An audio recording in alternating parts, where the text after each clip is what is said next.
Oh, it's about time.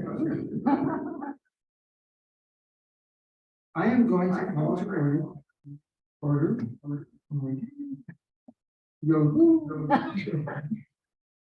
Just for now. City Council Joint Meeting. Special Joint Session. Then City Hall. Here tonight, right now, we're going through a closed session. We're here from our esteemed attorney, about what we're doing. Thank you, Mayor and Council. There are 4 items on closed session. The first is conference with legal counsel regarding litigation. 1 case, that's Tina Pacific Residents Association versus City of Stanton. Case number is in the agenda. The next is conference with legal counsel anticipated litigation, significant exposure to litigation. 1 case, conference with legal counsel concerning litigation in the Olson v. City of Stanton / Orange County Superior Court, and public employee performance evaluation pursuant to government code 54957.6, title of city manager. Did you repeat that? I didn't catch it the first time.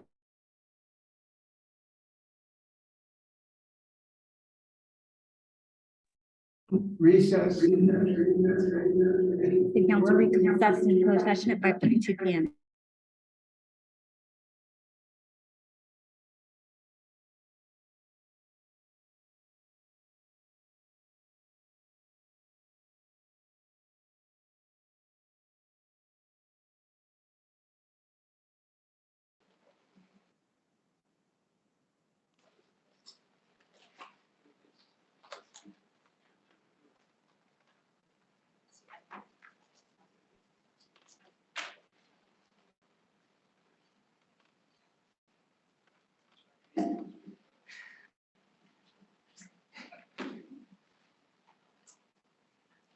Okay, we're going to reconvene the city council meeting for the June 27th. We just got back out of closed session. Thank you, Mayor and Council. There's nothing to report. Okay, roll call, please. Thank you, Mr. Mayor. Council Agency Authority Member Torres. Here. Council Agency Authority Member Taylor. Here. Council Agency Authority Member Warren. Here. Mayor Pro Tem Vice Chairperson Van. Here. And Mayor Chairman Chopper. Here. Thank you. We did receive any correspondence that we had asked you on the closed session. Okay, Mr. Mayor, we did not receive any closed session respondents. Right.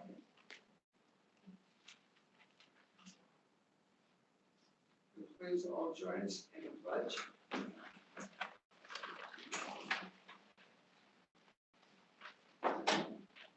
Cam, you're up. Read after me. Pledge allegiance to the flag of the United States of America, and to the republic for which it stands, one nation, under God, indivisible, with liberty and justice for all. Thank you.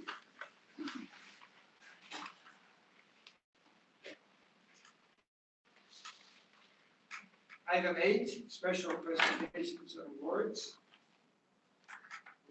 And proclaiming and declaring the month in Stanton of July 2023 as Park and Recreation Month in the city of Stanton.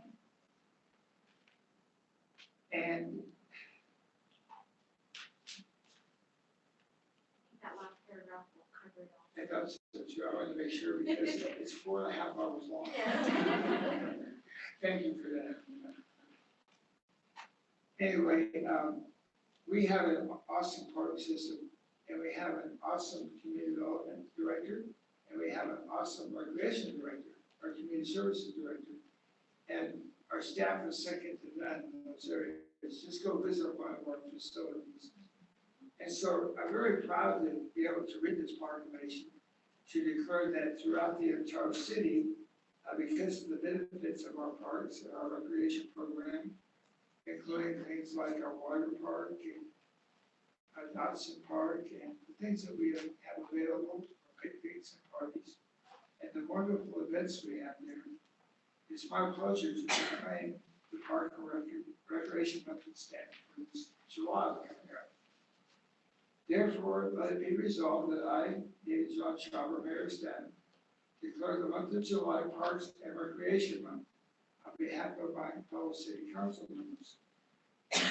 By doing this, we encourage the citizens of our community to join with me in recognizing the importance of access to local parks, open space, facilities for health, wellness, development, inspiration, and safety for all our residents.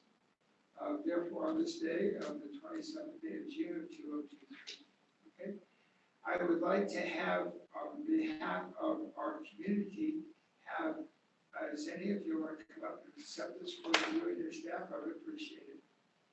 Thank you, Mayor and Council. I would like to introduce somebody that we have special here tonight Yeah, go and ahead. receive it. That'd be wonderful. I have Eric Juarez, who is grown up in the city of Stanton. He's attended our programs growing up.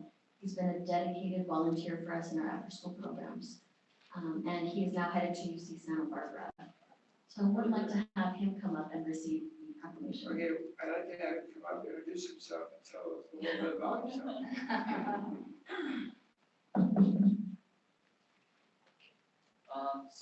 Hello everyone, my name is Eric Juarez, and well, a little bit about myself is that, Ms. Bobadilla already mentioned some parts.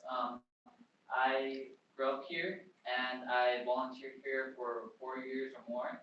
I volunteered with the food distributions at the Stanton Family Resource Center, and also with all the annual events like the Easter egg hunts.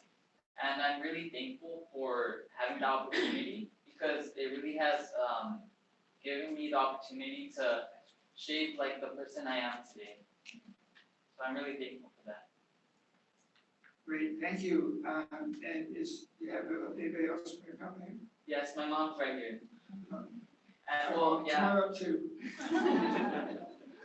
And well, I'm thankful for my mom too because she's been the person who has always supported me and taken me to all the events around the community. So I'm really thankful for my mom for being here today.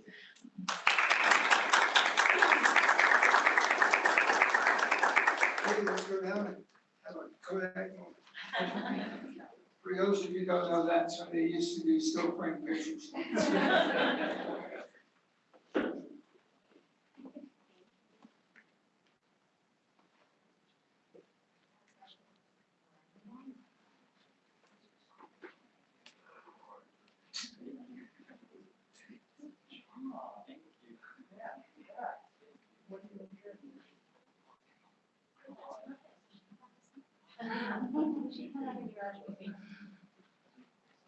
Come on, Mom. She wants to take a photo.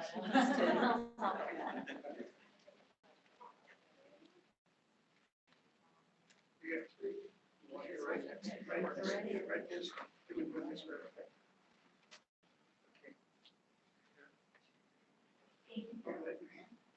Ready? 1, 2, 3. One more for me, please. 1, 2, 3. Thank You're all you. set.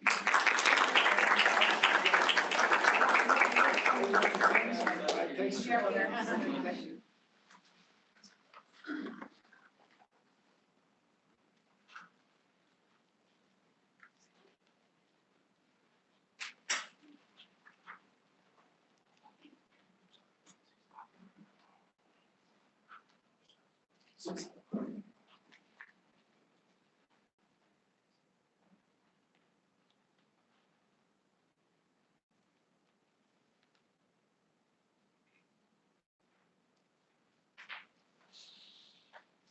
Here we have the consent calendar. All items can be acted on simultaneously. Was there anything called by the public? Mr. Mayor, we have none. I'll move it. Second. We have a motion by Councilmember Warren, a second by Mayor Pro Tem Van. All in favor? Any opposed? Hearing none, all items on the consent calendar do pass. Thank you. We have no public hearings, no unfinished business. New business, we'll move to item 12A. This is an agreement with the Hope Center of Orange County. Thank you, Mayor. Good evening, honorable mayor and members of the council. The North Orange County Public Safety Collaborative is a coalition of 11 cities, including Stanton, police agencies, nonprofits, and other public agencies dedicated to providing health and human services to the community. The collaborative was established to promote programs that address youth violence prevention and intervention, promote and enhance the successful reentry of offenders into the community, and address homeless outreach and intervention efforts. As part of the Byrne Discretionary Grant Program offered through the Department of Justice, the city was designated as a pass-through recipient of $5 million to be used to fund the collaborative's Hope Center located in Fullerton. The goal of the Hope Center is to bring together outreach service workers with specialized skills in addiction, medical, and mental health to offer those experiencing street homelessness a clear path towards stable housing opportunities. The Byrne Grant Agreement includes over 50 award conditions and sets record-keeping, performance reporting, and financial reporting requirements. The city has set up internal controls to comply with the grant program requirements as well as other applicable legal requirements. Tonight, the council will consider approving a grant administration agreement that will memorialize the city's disbursement responsibilities and the Hope Center's operating responsibilities and bind the Hope Center to the same legal requirements as a city related to the grant funds. In addition, staff is requesting the council ratify payments made to the Hope Center from September 1st, 2022 through June 27th, 2023. That concludes my staff report, and myself and Executive Director Kelly Fritzel are in the audience to answer any questions the council may have.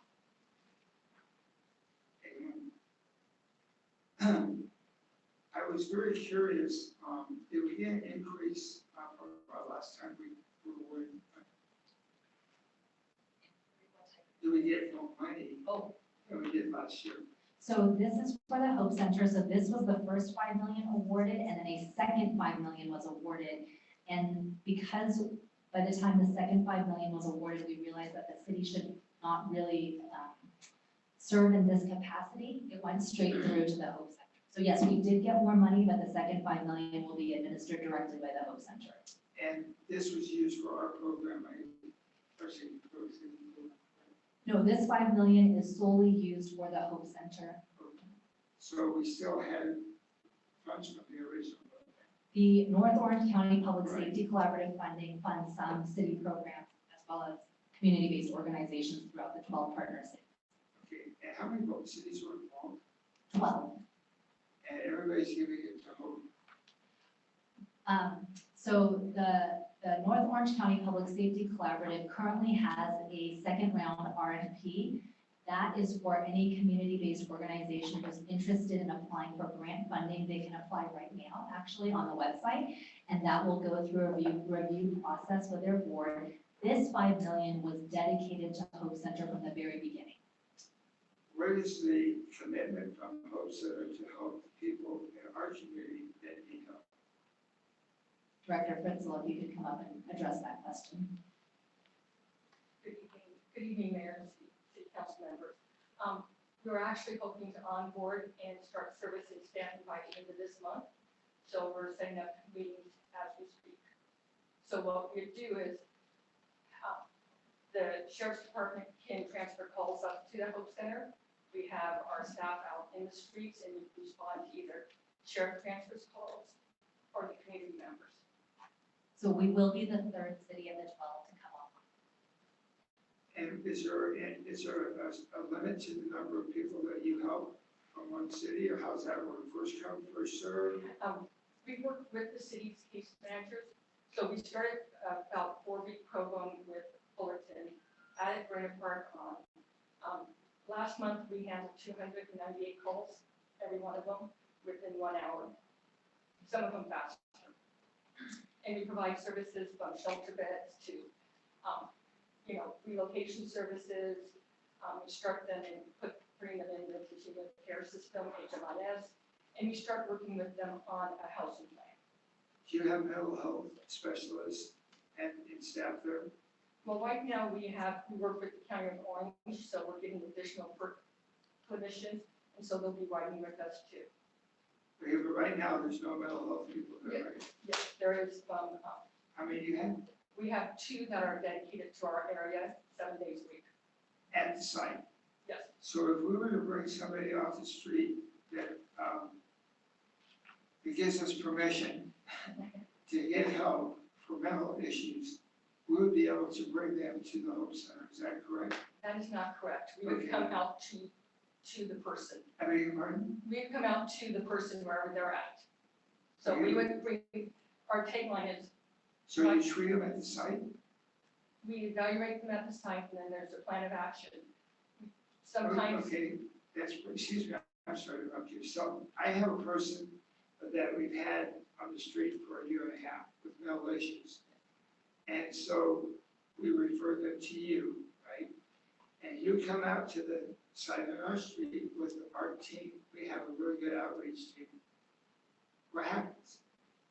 well, the behavioral health specialist would do an appraisal of that person. They would evaluate them. If they were eligible to, if there was such a, they're not taking care of themselves, there's a fear, they could be 5150.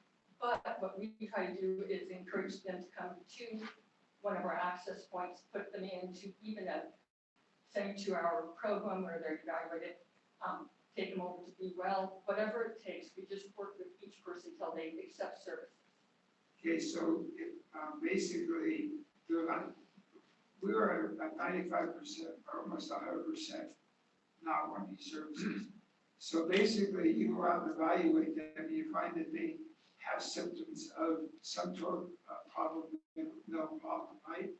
But you're not going to do anything unless they find a way to get to you. Is that correct? Well, what we do is we work with all of our partners. So we have DOALA that is doing care coordination too. So we work with the county care coordination, DOALA, Mercy House. We have a lot of different aspects. Sometimes it's just the right person at the right time. So I talk to a homeless person 10 times, they say no, no, no. And the 15th time I send in a different outreach worker, then all of a sudden they say yes. So we never give up, but sometimes we kind of trade off because they're not reacting to me, they're not listening to me, so let's have somebody else try it. And we do case management every Tuesday and we discuss the type of people. Okay, and have you done this in our community at all? We've been working with their outreach workers, actually hired three-way, sorry about that. Yes, we've been out and we've done a couple of cleanups. So our staff will go out and do the services with Stanton, but we'll do it on a more regular basis, 5 days a week right now, and we'll go to 6 days. That being said, can you tell us some successes? How many successes have you had? Well, we just placed 2 very long-term problem homeless people in an apartment. So permanent supportive housing. There were a couple, they have refused services. I have over 200 contacts. That is, we can verify with them. It's taken me 3 years to get them into housing. And it was just overnight when they switched, yeah, we want something. So that's 2 with the radio. We have, we relocated a couple. I can prepare a monthly report that we'll be sending to each city that talks about everything. We did 2 relocations last week. One, a gentleman that had been on the street, had a huge problem with his girlfriend who was verified drugs. She went to jail. He decided it was time to go home. We talked to his mom. His mom was lovely, was very lonely and sad and wanted to see her son. So we helped him get on a plane and get back to Texas. So we look at each person uniquely. So some big success, we get them into shelter immediately. We have access to 3 shelters. So, and then also the county shelters, Bridges and Billing. And of all those people that you aforementioned, how many were had mental issues or mental problems? Actually, the majority are either drug, alcohol addictions, or some form of mental issues. Any specific, just mental, or just a combination? That's not an issue. Well, thank you for that. We've lost some of our people on the street that are mentally ill because we couldn't convince them, or anyone can convince them to go. And I was kind of hoping that your program could solve that problem for the residents and the transient folks that we have in our city, because we can't leave them on the street in that condition. As you know, Anna Garcia lived on Dale off of Cantella for almost 3 years, and she's deceased now. And is because nobody did anything. Nobody tried it, some people tried to help her, but, you have to rely on somebody to help themselves and to get to where they need. That program is never gonna be successful until we get advocates like yourself. So where we get the state of the county to get these people in for treatment and get them to have help. Whether they're trying 50 or 150, of which is very difficult, as I know. But the problem is that you're the solution, but we need to get them to the solution. And if there's anything I can do, or assure my staff or our outreach people, please don't hesitate to call us. Because it's a tragedy of what happens to people like Anna Garcia and other people that we have on the street. If you're gonna have a program that has $5 million in 12 cities, we surely should be able to help those people that don't want help or don't understand that they need help. I'm not lecturing you. I really appreciate what you do.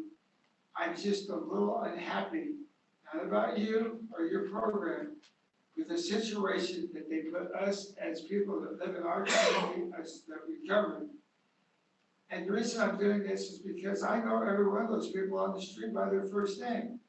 I know the ones that have been there for years. I know the ones that have turned us down. I know the ones that are mentally ill. And it's just really distasteful for me that we're not making much progress. Well, I will tell you one thing that you'll be very happy to hear.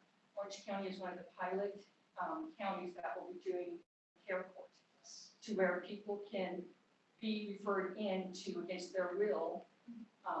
And that includes a citizen, that includes a family member, that includes homeless case managers. And they're assigned, an advocate for them, but they'll be forced into programs. And I think Anaheim was the first city to do that. Am I correct on that, Nate? It hasn't started yet in Orange County. It's about to kick off. Okay, well, because I remember that I was studying that because that came down, I believe, from the state of California. Is that correct? That is correct. Yeah, and I was waiting for that because I want Stanton to be first in line. So if you would communicate the availability of that program to my city staff or our city manager, we'll have your list the next day, I promise you. I definitely will do that, sir. Okay, and now you know that we care. And I want to thank you for all you do. I know it's your life's work. And so, like I said, anything we can do to support you, pick up the phone and call us, okay? I definitely will. Thank Okay, you very much. thank you. Go ahead. CarePort gets kind of a pet project that we've been watching here in Stanton for quite a while now, but I haven't heard any details. Is it really set to go in Orange County? Because LA is not starting until December. We have an amazing, so Tel Optima hired a person that is in charge of it. She's been meeting with both the sheriff's department, the courts system, and they've been having monthly meetings. They're now going to every 2 weeks. So they will be launching in, Dr. Veronica Kelly does provide updates. I follow her on Instagram, that's how I'm doing most things. So it's just a really, I think we're going to be one of the first ones ready to go. That's fantastic. Thanks for the update. Thank you for all you do. Thank you so much. I'll leave you with a closing thought. If I can get your contact information, I'd appreciate it. No hurry. Okay. But the first person we're going to send you right now is very similar in her condition of Anna Garcia. Her name is Sky. She's living on the railroad tracks just down the street here, just off of Kentucky. And she almost got her a couple of times. Mr. Wren almost got her a couple of times, but she's back there again. We really could use some help with her. There's just those few individuals that you think are almost there. The rest, they're definitely not going to do it. It's going to take a lot of work. I think she would be very easily working with to get her into your program. And so Jim will be in touch with you, and I think that would be a good thing to start our relationship between you folks and the city of Stanton and our staff. We'll definitely come out tomorrow and visit her and start creating another relationship. Yeah, you gotta watch her, she's pretty sneaky. Thank you very much. Thank you.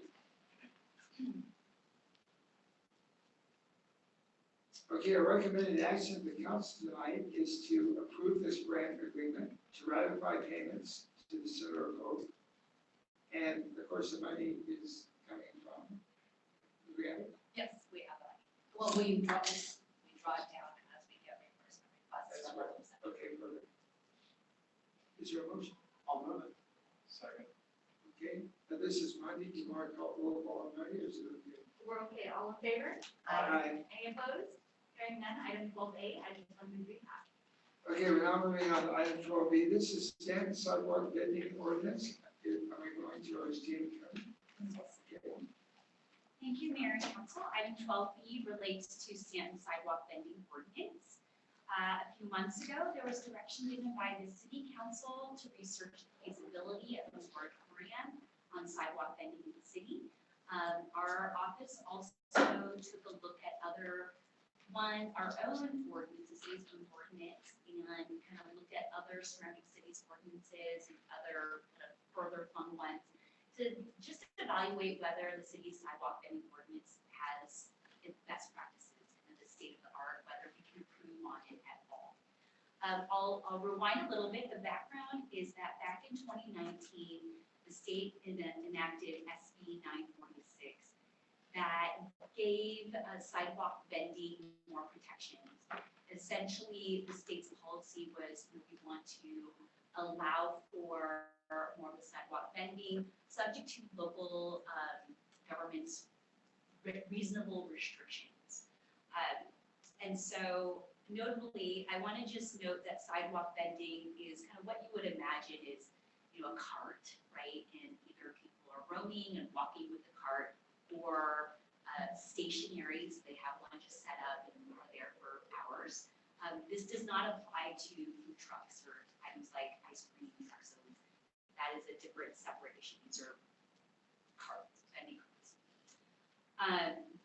And so the restriction provided in SB 946 is that cities could regulate sidewalk vending, but pursuant to providing objective public health welfare standards, not subjective ones. So ones that, can identify need in the city and matching that up to a standard where the sidewalk vendor can understand, right?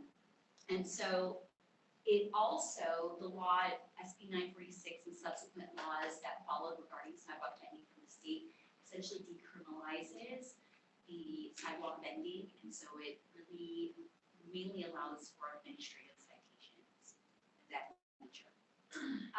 So going to today's question, we're not recommending a moratorium at this time, as the state law provides that the city can restrict, regulate sidewalk vending, but not completely restrict it.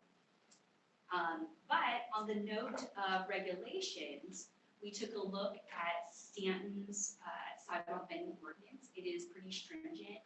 There are regulations that, one, sidewalk vendors have to have a permit. So there's a full application process. They have to show that they carry insurance, general liability insurance, that they have, covered name, number, all those things, information from the city. And then there are standards, more than 30 standards that are currently in the city's sidewalk vending ordinance. They pertain to things such as you have to have ADA clearance so people can pass by on the sidewalk. You have to be clean, orderly. You can't be dumping oil, things of that nature into cities or receptacles or landscaping. There's locational requirements, so to the extent that they are blocking the line of sight for vehicles or other traffic, that's not allowed. They are a certain distance from schools, for example. And there's also additional regulations that pertain to stationary sidewalk vending. They can't be in exclusively residential areas. We don't want sidewalk vending just kind of up in your residential place. In parks, there's also additional rules on sidewalk vending. For example, they have to be closed 1 hour earlier than the close of the park. And then there's additional rules on roaming sidewalks as well. The city's current ordinance also includes ways to suspend or revoke a sidewalk vending operation. And That all said, when we took a look at other cities, while we concluded that the city has a very robust sidewalk vending ordinance, certainly the city could can enact more restrictive or stringent regulations to the extent that there were objective public health or welfare safety issues that the city identified. We put a few potential regulations that the city council may want to consider, kind of imposing larger distance requirements between vendors to improve congestion and traffic related to food vending. I won't go through it. Our team put together a half dozen or so potential new restrictions, but it could include, that they collect litter and debris within a larger radius of the operation, that they maintain their county health permit, that they have more limitations on vending based on proximity to a crosswalk. I know up and down certain intersections of the street there are pedestrian versus vehicular accidents, and that is, supported by the statistics that I understand the police department keeps. And so there are certainly more stringent, more restrictive regulations that we could update the ordinance, and I'm happy to take direction from the council on where to go from here with this ordinance. Great, Gary. Do you know how many food vendors have events right now?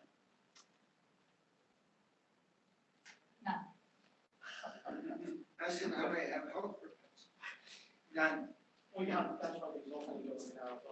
Ask them how many are human trafficking. Oh, okay, I beg to differ with you, Gary, because I went and I met with each and every one, and I interviewed the ones that were there, and the ones I interviewed are there because they're being forced to be there by the cartel. I'll leave it at that.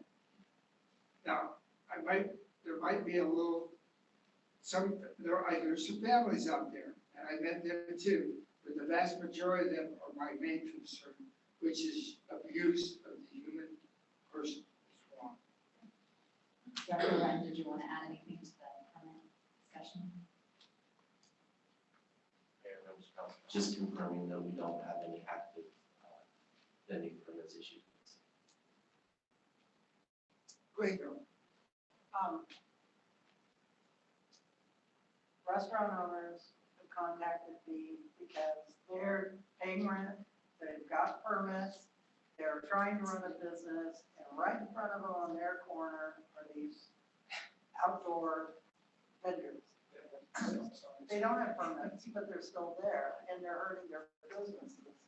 Is there anything that we can do to cover the restaurants in the city, like 1,000 foot away from the closest restaurant or something like that? It's not fair to our restaurant owners.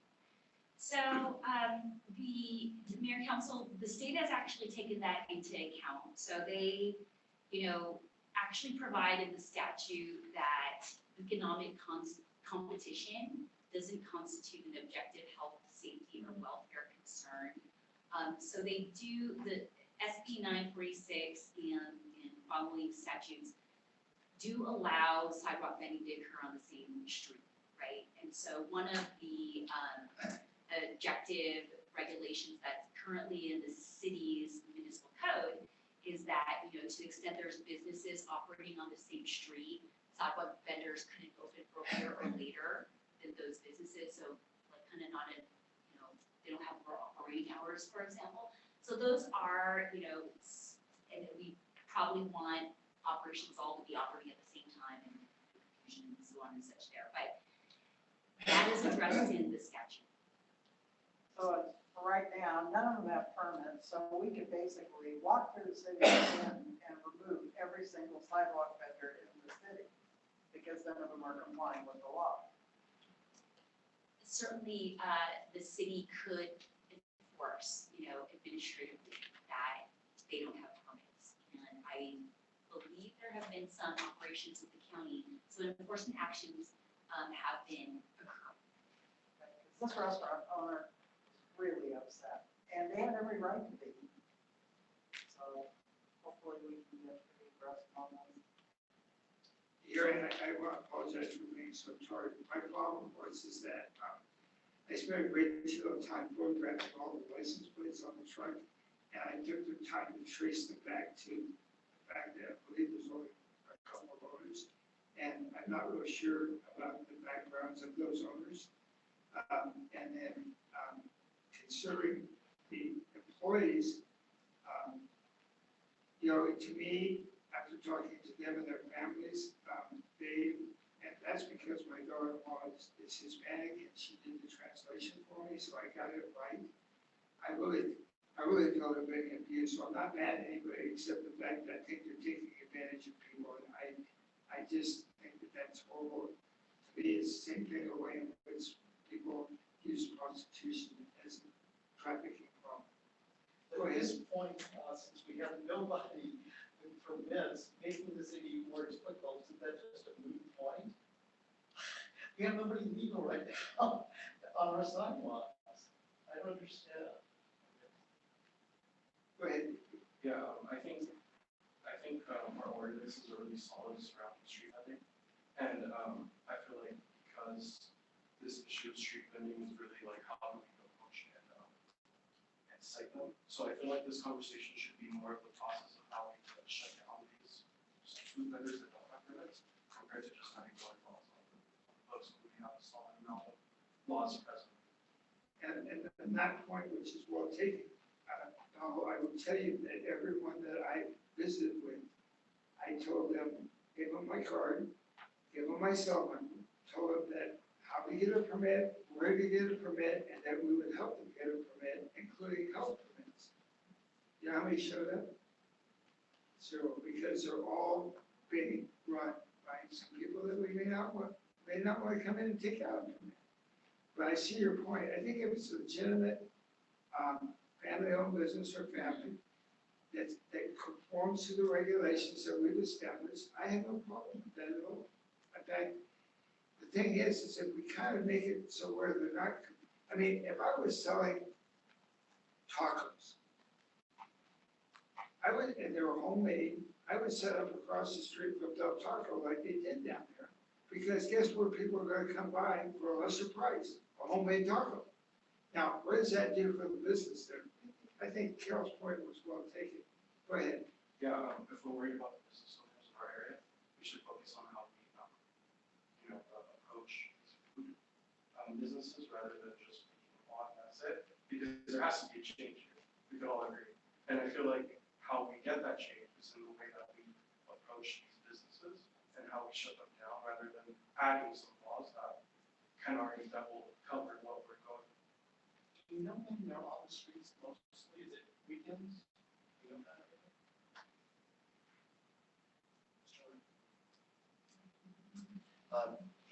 Obviously, the typical hours of operation usually start around 5 or 6 and go through late evening. And I would say into the night is fair. Totally depends on each operation. We have run 2 pretty large scale operations with the County of Orange. The first one, we confiscated over 500 pounds of product. The second one, we did not confiscate as much product, but did issue citations. We have had very limited reports of activity presented to us in the recent month or two. Obviously, it's a county-wide problem. There are a number on our borders, but we have been, in our department, we have not received any contact from restaurant owners, which we did receive regularly prior to the first operation. And it is something that is part of our daily protocols at the end of the day to check for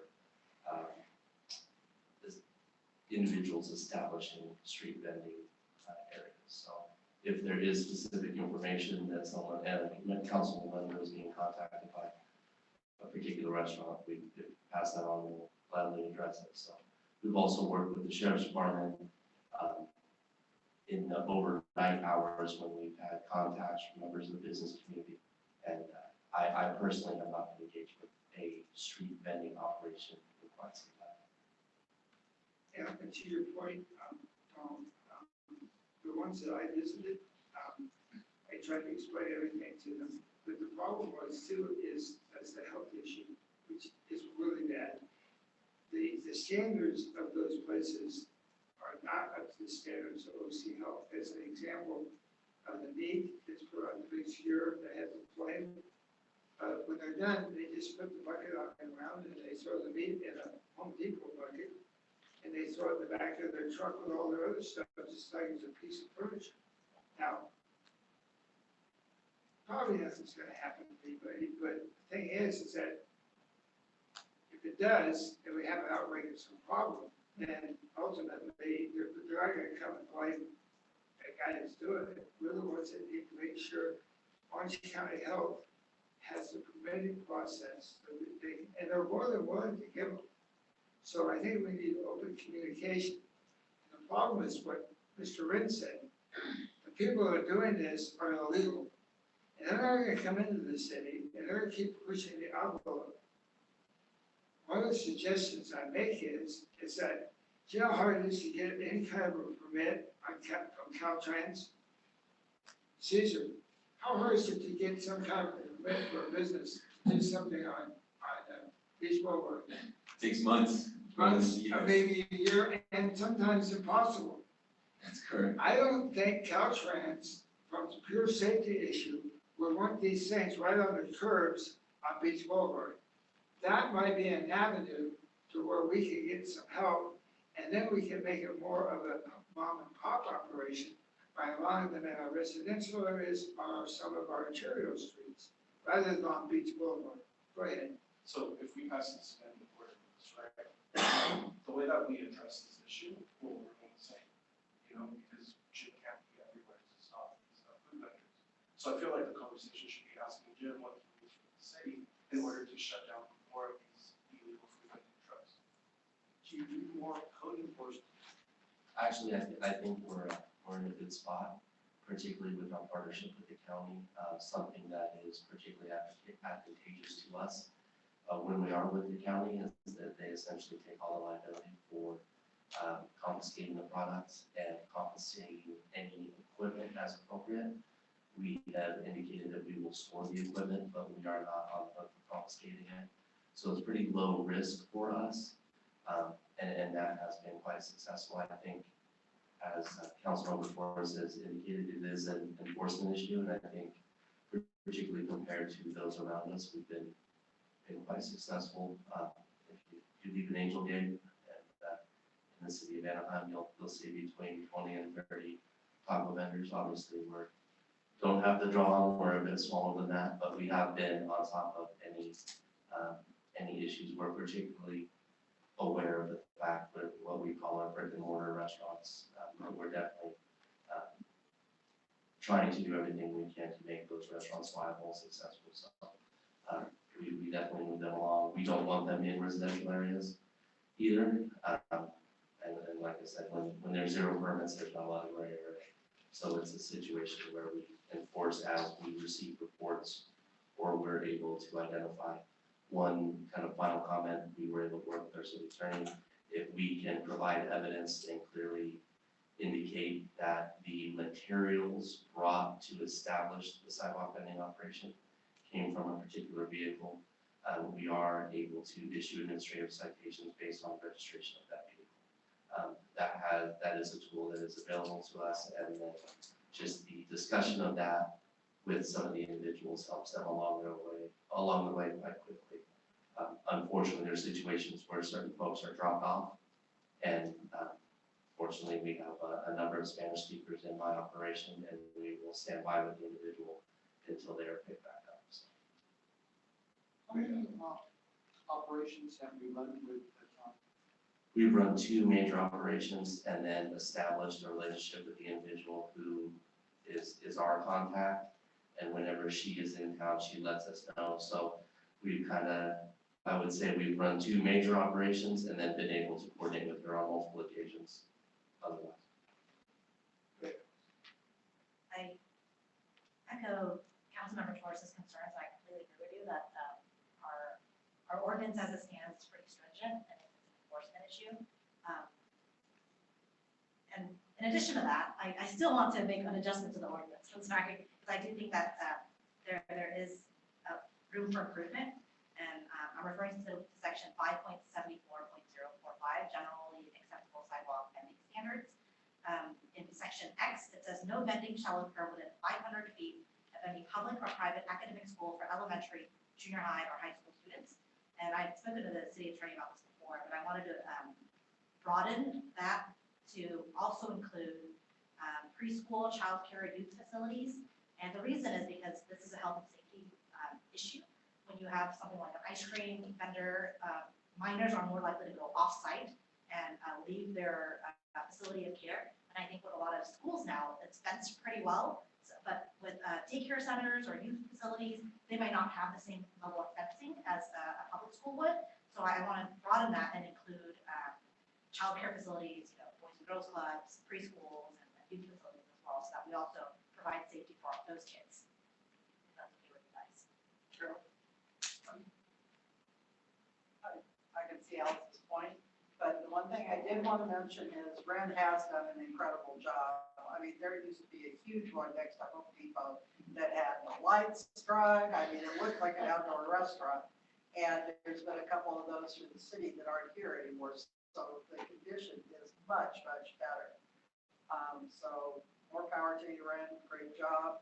But I think Alice has a good point. Any more restrictions we can put on it, even though we don't have anybody permitted, so we're going to inflict them on them.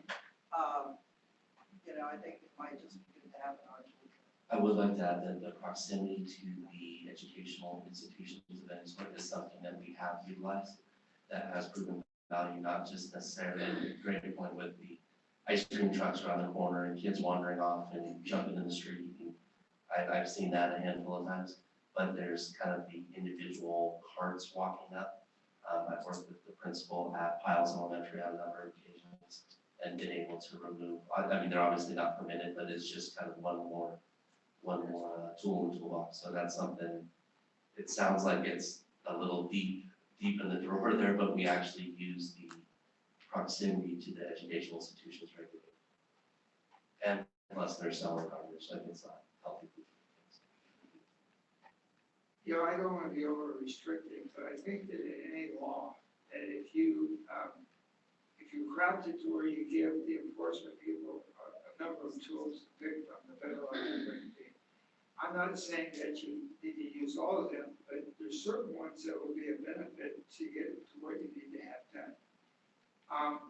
There's two ways to go. We can approve this or disapprove this tonight, or we can bring this back at our next meeting with a list of everything that's been added and our existing ones for review, and then the council can, make a determination and an argument of why we maybe want to keep this, why we want to add to what we want to add.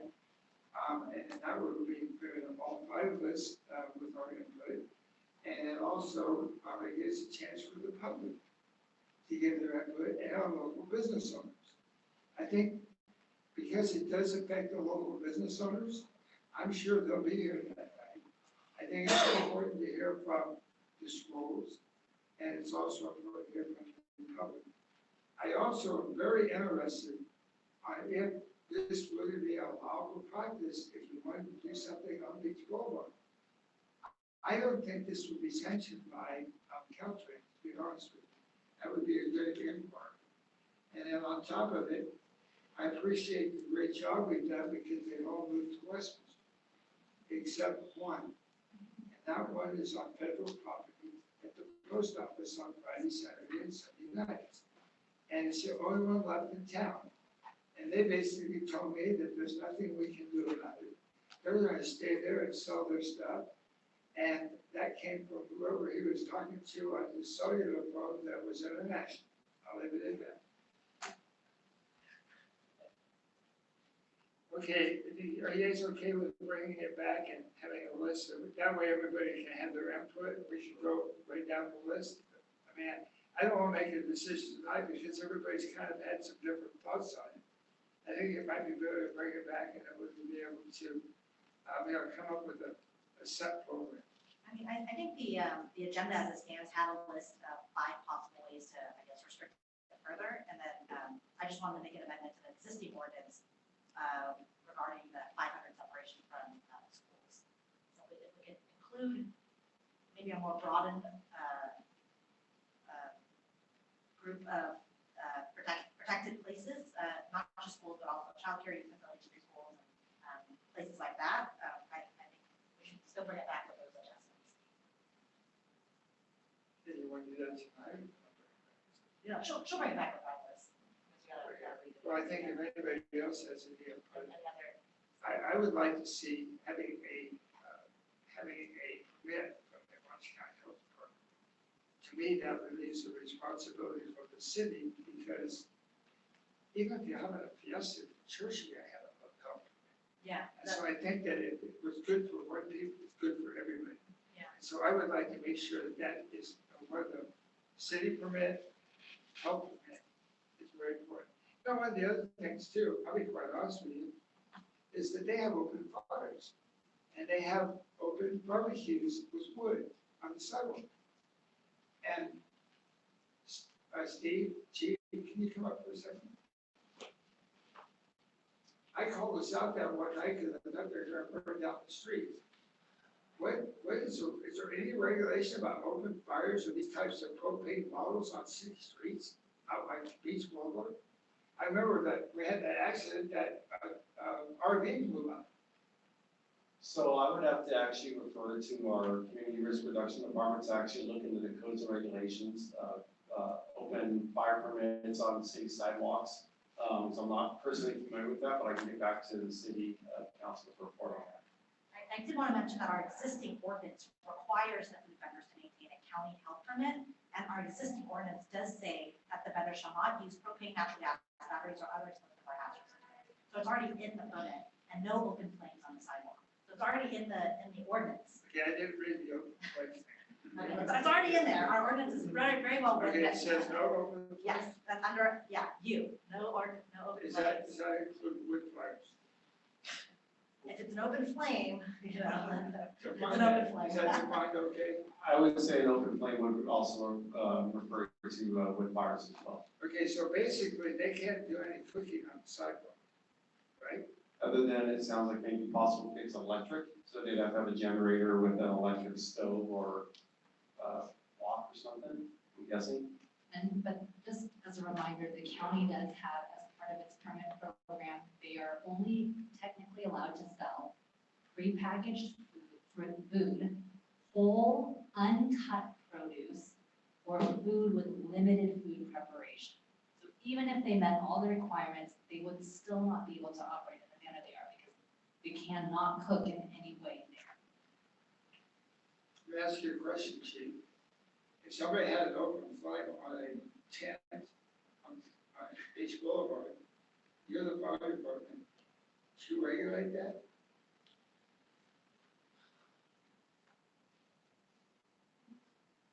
We have a department, we have an investigation, but we also have an enforcement department too, right? We do, and we would, an open flame with near a tent, and if it's a homeless encampment, it would have to be a sticky road for us to go down, and I'd have, like I said, I'd have to refer to our community risk reduction or law enforcement to see which exact violations, they can be cited for. You know, I would really be interested in, the OCFA's position on that. Because I know that we, the county health department requires certain things for cleaning, for pools, and, you know, we do a lot of inspections. Things like that. I think the more people that have public safety responsibilities that we can have helping us with this, the better off we're going to be. Because you're the experts, we're not. You know, and the way in which that one day the guy just took the flames and dumped them in the gutter, I mean, after he had to move, that was kind of interesting. So I'd be more than happy to follow up my community risk reduction department to get the exact, stipulations. It's not something I've personally run into on the street with a tent and open flame and dealing with that source, but we reach out to my partners within the fire department and I get back to them before. And go ahead, Bill. If we would pass any of these ordinances, Can you pull that mic over? if we would pass any of these ordinances, would we be open to any legal liabilities?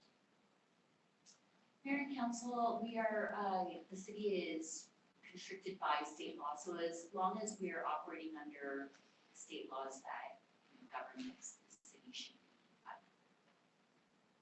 Okay, I think, Mr. Taylor asked a really good, thank you. I think Mr. Taylor asked a really good question. Do we have a representative? We do have a representative, but Chief Walters was unavailable to attend. No, I understand that. Maybe Jimmy can answer. I think Mr. Taylor had a good question.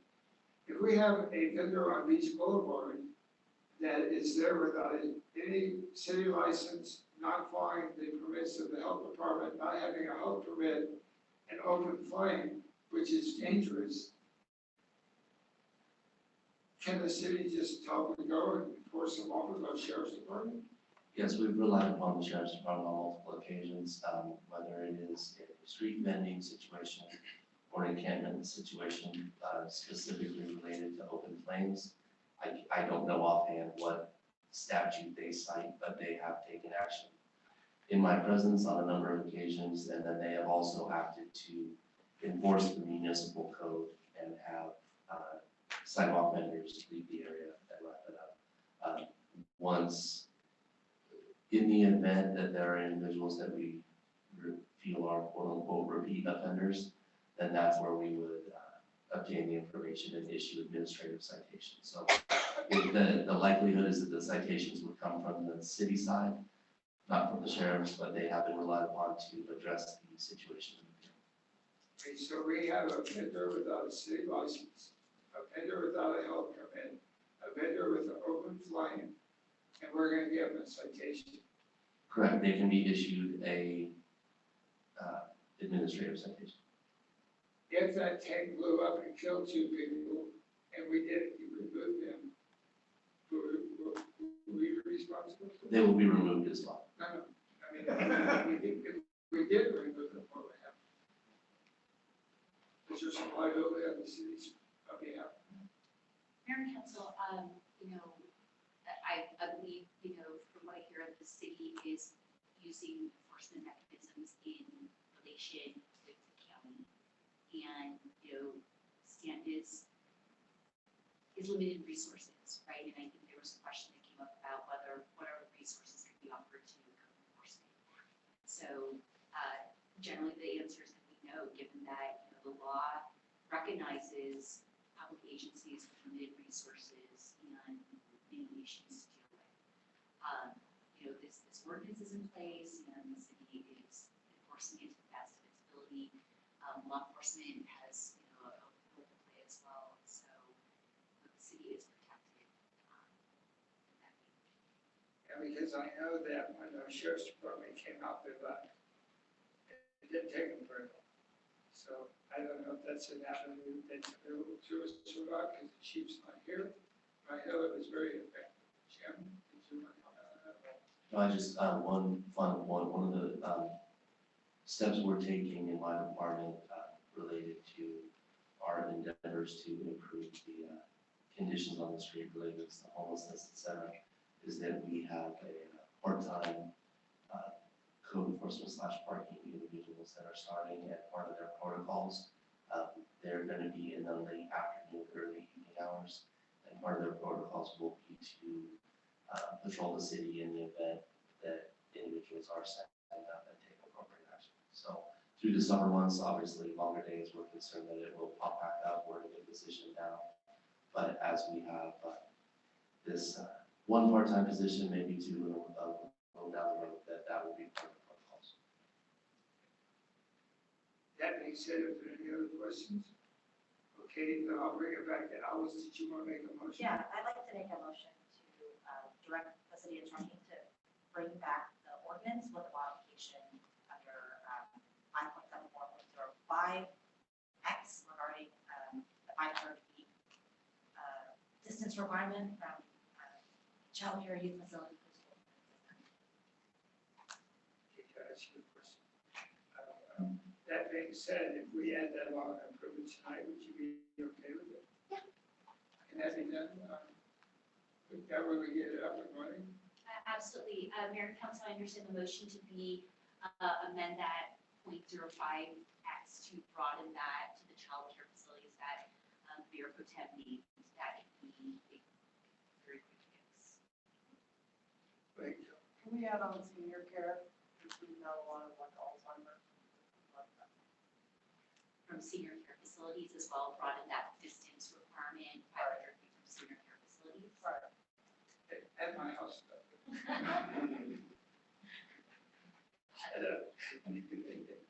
I'll second, Post office. I'll second Alice's motion. Okay, so this motion, would you read the motion? And this is the way in which, this includes the new language also, correct? Mayor and Council, I will draft the new language, but the motion is to amend the current ordinance, specifically section 5.74.045 subsection X, and potentially putting a new subsection to broaden the distance requirements from certain childcare facilities. I'll pull my notes really quick. That includes preschools, childcare facilities, such as boys and girls clubs, daycares, as well as senior care facilities. Okay, and then you'll bring back the additional additives that we discussed. And I have two. There was one regarding adding permit in the Orange County Health Department. Right. We'll ensure that that is either there, and if it's not there, then that will be added. That's perfect. And then there was an issue regarding open claims, which I believe was addressed, but to the extent that it wasn't addressed, we can amend that as well. We'll take a deeper dive on more open health permits and open claims. Is everybody okay with that? Just Go ahead. What is specifically changing on the law? Just the one ordinance, right? Yes, and it will all be included in one ordinance amendment. Okay, is there a motion? Well, Alice moved it. I I have a seconded second, it. I'm sorry. so I second. seconded it. We're Okay, ready to vote. okay, no more discussion, let's go to, Mr. Mayor, we have a motion by Mayor Pro Tem Van, a second by Councilmember Warren. All in favor? Aye. Any opposed? Hearing none, item passes as okay, we'll move on to item 13, which is oral communication. Anyone from the audience at this time may address the city council on anything within our jurisdiction. You're allowed 3 minutes. Is there anyone in the audience that would like to address the council at this time? I'm going to open the public hearing. Anybody have one? Well,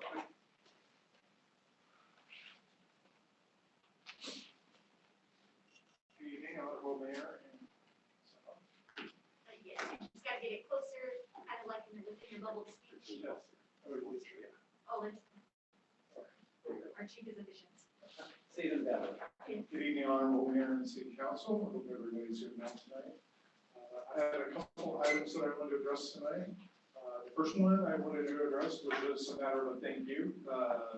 Just this last couple of weeks, we had some homeless issues along the railroad tracks behind the residences along Santa Rosalia. I reached out to the sheriff's department several times. They did a phenomenal job. They came out and they acted, within the rights that they could and did what they could. And I reached out to code enforcement, had some very great service from Mr. Brin and the team. And so I just wanted to say thank you for that. So that was great. The other issue I wanted to address is continued speeding on Santa Rosalia over here in the neighborhood. I know I've addressed Councilman Taylor and Hannah about that, but that still continues. I know for a while that there was a speed box placed down at the other end of Santa Rosalia, right as you come in off of Chapman.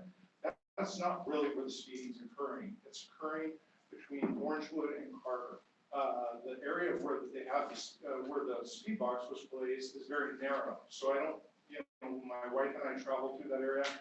There's no really area to speed because it's so narrow that the traffic even crosses lanes, so it's so tight through there.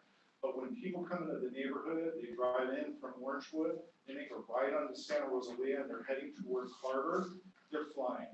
And that's going back out of the neighborhood as well. So when I've been off work for the last year. I took some time off to take care of my wife while she was going through illness, and then also just took some time off for myself. So we're sitting there in the afternoon, we're having lunch, looking at our dining room window. I see a lot of, I don't know if it's staff or if it's actual parents picking their kids up, now school's out, and then just residents in the neighborhood coming from out of the neighborhood, from either the Carver area or Ruth Ann. And the speed that these vehicles are going, between 40 and 50 miles an hour, it looks like. Coming back the other way. We had an individual this weekend before last. He came off of Eileen in I call it a modified truck, and he punched the gas with positive tractor in where both tires grabbed, and he burnt rubber all the way up the street on Santa Rosalia, went around the corner up Joel and halfway up Joel. So smoke in the air, burning rubber, but then again, the speeding is continuing to be a regular thing. People leave the neighborhood. They come off of Ruth Ann, they turn left onto Joel, and they head down toward Orangewood. If they're driving a stick shift, they're hitting 4th or 5th gear before they get to Orangewood, going 40, 50 miles an hour. I have a deep concern. One of these people is going to be backing out of their driveway one of these days. They're not going to see the car speeding. We're going to have a horrific accident. I was hoping that after you had placed the speed box down at the other end, that you would have moved it on the other side of Orangewood in between, Orangewood and Carver. And I didn't see that happen. So I'm hoping that maybe we can address that, maybe get a speed box put back out there, whatever you call that, the speed monitor, and do something about the situation. I think it was about a month ago, I saw one motor cop in our neighborhood. He pulled somebody over and gave them a ticket. I'm like, wow, maybe something's gonna change. Maybe we're gonna have some more activity in the neighborhood. They're gonna start monitoring it more. That was a one-time occurrence. That's the only time I've seen it happen since then. So speeding is definitely a factor in the neighborhood, and I'm looking to see some changes. So again, I know the email's going back and forth, but I wanted to come back down and just speak to everybody in person and see if we could do something about that. The other issue that I'd like to address is fireworks. So fireworks in our neighborhood, I think everybody's kind of aware it's going on all around, but it's just been off the charts in our neighborhood. And it goes on, it could be a Tuesday at 2 in the afternoon, it could be Wednesday at 3 a.m., it could be all times of the day, no reason whatsoever. Something went off the other night that rattled the windows of our house. So that's how explosive and bad it was. We have a boxer dog. She's just trembling. She's just beside herself. So wondering what could be done. When I called the sheriff's department about it, they're like, yeah, it's going on everywhere. We'll see if we can send somebody out. It didn't seem to matter that I was calling because it is. It's just kind of happening everywhere. So that's kind of what I wanted to address tonight. Thank you. All right. Jim, I noticed on the signs it has the sheriff's department number. I thought we were going to have a dedicated number that if you call, or we get somebody there for the oath, maybe we can action. Because if you call dispatch on 4th of July, you might as well call, I don't know how I can say it really. Do we have one? I thought we discussed it, somebody mentioned that. So we have a number, but it's because of our staffing, most of the time it goes to a voicemail box that needs to be collected. So dispatch will get them to a live person sooner. What we did discuss was having an email address where responses could come in. If you do look at the sheriff's blotter, I've been tracking it since we've been putting out the number. You'll see every day there are calls for fireworks, but you'll also see every day, almost every 10 minutes, there's a call for service. Ranging from, we just saw one today, searching a dead body to a fireworks violation. So we have a very lean staff over at our police department. Obviously, they have to prioritize the calls for service, but they are going out. But to Mr. Pierce's point, we have fireworks going off all throughout our neighborhood. So if multiple people are calling, we have higher priority calls. The sheriff's department can only go to the one that they can go to. But we will see if you look at the blotters, they're going to all the ones they can with the other priority calls allowed. Great, Joe. Sorry, I know this isn't on the agenda and all that. To Mr. Pierce's point, we hear those fireworks, and it's one, I think the one house that's so bad. I mean, it could be 4 in the morning, 2 in the morning, they don't care.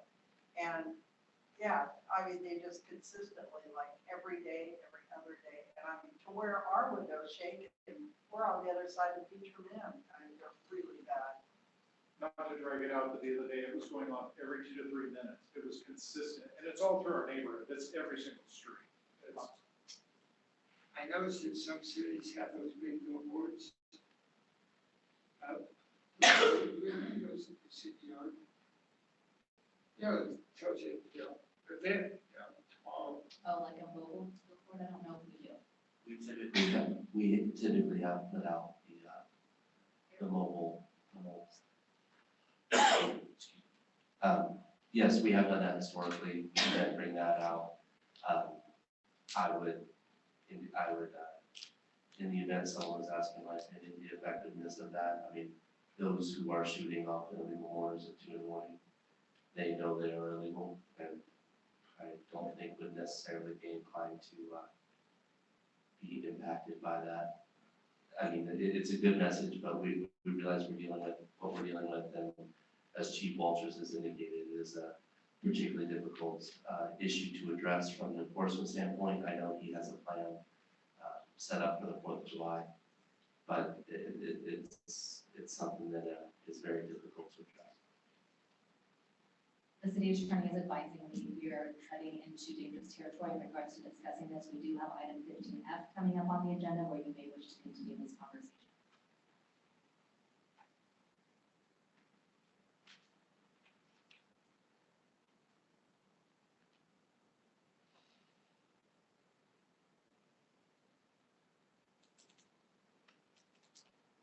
Is there anyone else who would like to address the city council at this time?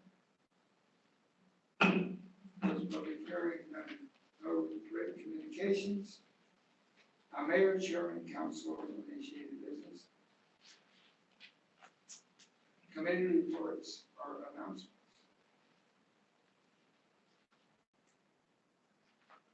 Council, agency, items for future meeting. Future study session. Step vacation. City council initiated item is none. Item 15D this evening, Mr. Mayor, is discussion regarding the creation and implementation of a Greenscape program within the city. At the June 13th city council meeting, Councilmember Warren requested that this item be agendized for discussion. Councilmember Warren is requesting to discuss creation and implementation of a Greenscape program within the city. Ms. Warren. We're in the middle of a climate crisis and we're not gonna make our targets, but I keep seeing new building going up in Stanton, and what we're doing is we're creating gigantic squares of concrete on our land. And so our land can't grow anything, it can't absorb water, and so it can't generate air. And so with the impact that these new facilities are bringing on the environment to Stanton, I was hoping to start a sliding scale greenscape program. And what it would entail is that if you build a monstrous building, that there would be a fee involved because of the impact of the environment to Stanton. And what we could do is we could use that to plant 10 trees somewhere else in the city to make up for this land being gone as far as anything for the environment. The other thing that we could do is they could either utilize better sustainable products in their buildings to where the floors aren't carpet that emit fumes that have to go into the landfill, but maybe it's something that's recyclable like bamboo or some other form of decoration or building material within the building, to where the planet gets a break somewhere in here somewhere, to where either what they put in is sustainable and recyclable, or they're gonna pay the city And the city can take that and put LED lighting in City Hall and can utilize it throughout the city and other areas to make the city greener. And I think it's a win-win for everybody. And I'd like for staff to be able to research that program and give us an idea back. That includes something like solar. Solar, there's a long list of things that it could include. Okay, let me ask a quick question, Crystal. How much of our Quanbly fees and our park blue fees are already covered for GMAs? So park and movies right now, that are in place, I want to say it's about 10,000 per unit. I could be wrong on park and movies for new units added to the housing stock. So every time that there is a new unit created, so we add 100 new units, and each one of those is subject to, and I could be very wrong on that number, but there is that fee for each unit that you pay directly to park and movies, and that goes to either our park facilities, maintenance of the parks, creating. Permeability, we do have requirements in our zoning code for permeability. So whatever the lot size is, a certain percentage of that has to be permeable, whether that's through permeable pavers, through landscaping, through those types of items. The California Building Code actually does have a lot of green code components that were adopted maybe 2 cycles ago, because that definitely has been something that the state wanted to initiate. So there are some things that are in place currently. So depending on what the direction is from the council, we can either provide you with a list of what regulations are already in place. Are you talking about Title 24? Okay, Title 24 has been in existence, and that usually is more energy efficient, so the windows, making sure it's electrical. There's other things that are in place now that are more so that all new buildings have to be only multifamily buildings and commercial multifamily buildings for sure have to be wired so that they're solar accessible, so that it's just a matter of coming in, putting panels in, all the other conduit is already there.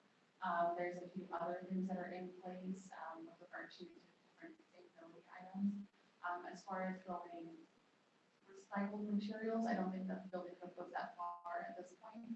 If that's a direction from the council, we can look into that and see if there's any other program and provide options. We can probably do a comparison, what is currently in place and what other options there are. The thing with that is only balancing, as a person who talks to these developers and they are already fans of the regulations we have in place, it's finding that balance in what can be incorporated into a project while it's still allowing it to pencil out for them so that they don't walk away with it. So that would be the only guidance that I would give in whatever direction we get from council. And how about Quanbly fees and that? Yeah, the Quibi fees are the park and move fees, so that's what applies to each new house. So basically, depending on which category it is, maybe you could let the council know how much of that money we can use for this program.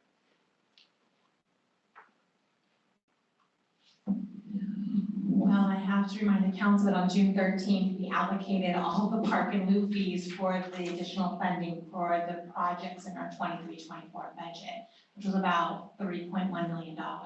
So unless we receive any new funds beyond the available funding, there's no dollars on hand. But I do want to remind council also that the recent development that's been going on Beach did have negotiated developer agreements that did include payments such as public facility fees, beautification payments, neighborhood preservation fees. And we have some of those funds that are sitting aside, about 1.2 million in these different buckets that could be used for some of these efforts. We would have to, the city attorney has an analysis of the different things that could be spent on those. And that might be a future study session or a future agenda item to bring back to council to prioritize and program those monies. Thank you, Michelle. Just to clarify for the council, one of the challenges staff is facing as we want to continue to maintain a certain quality of the recreation amenities in our park facilities is we usually do a great job budgeting for initial development and construction. Sometimes not so great when we don't anticipate a pandemic and inflation, and that's where that 3.1 was needed to finish to the quality we wanted.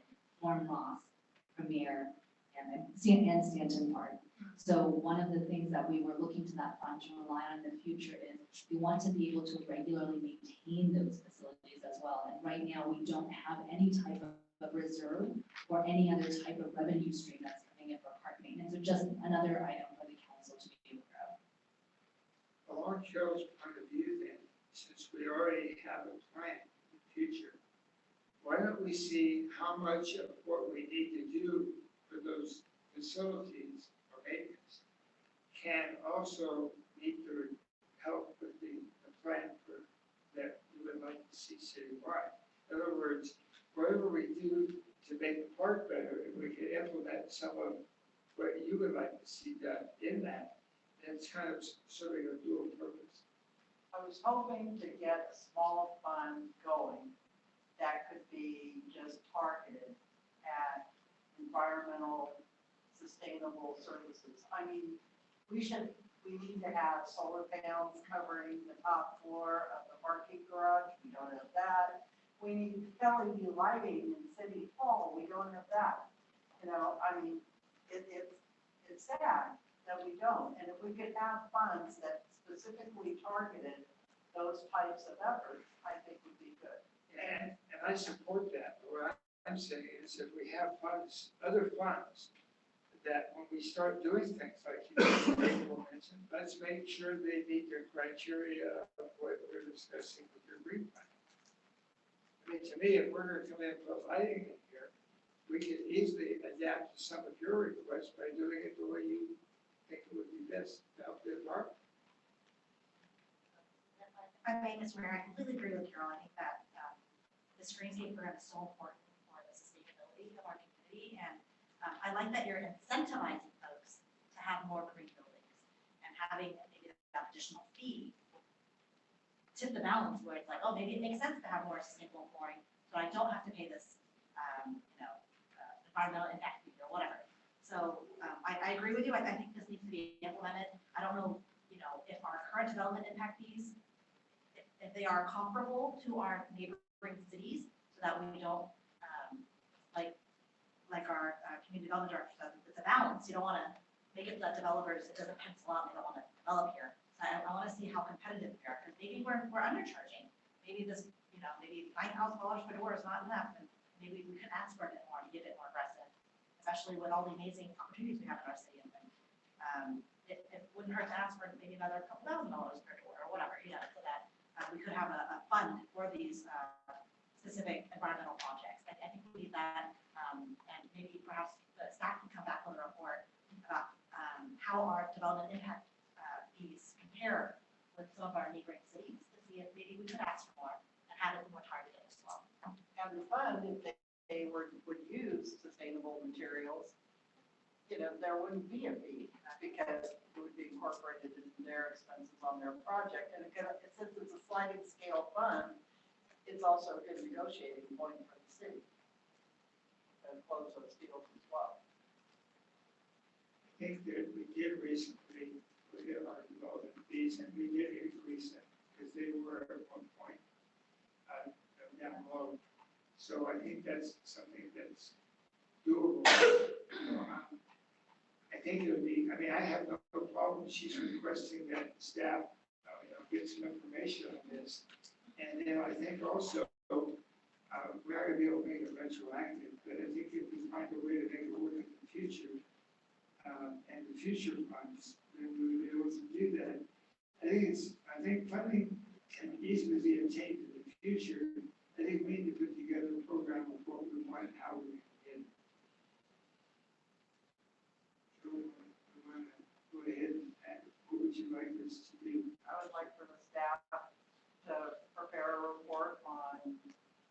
number one, the feasibility of the fund within our surrounding cities.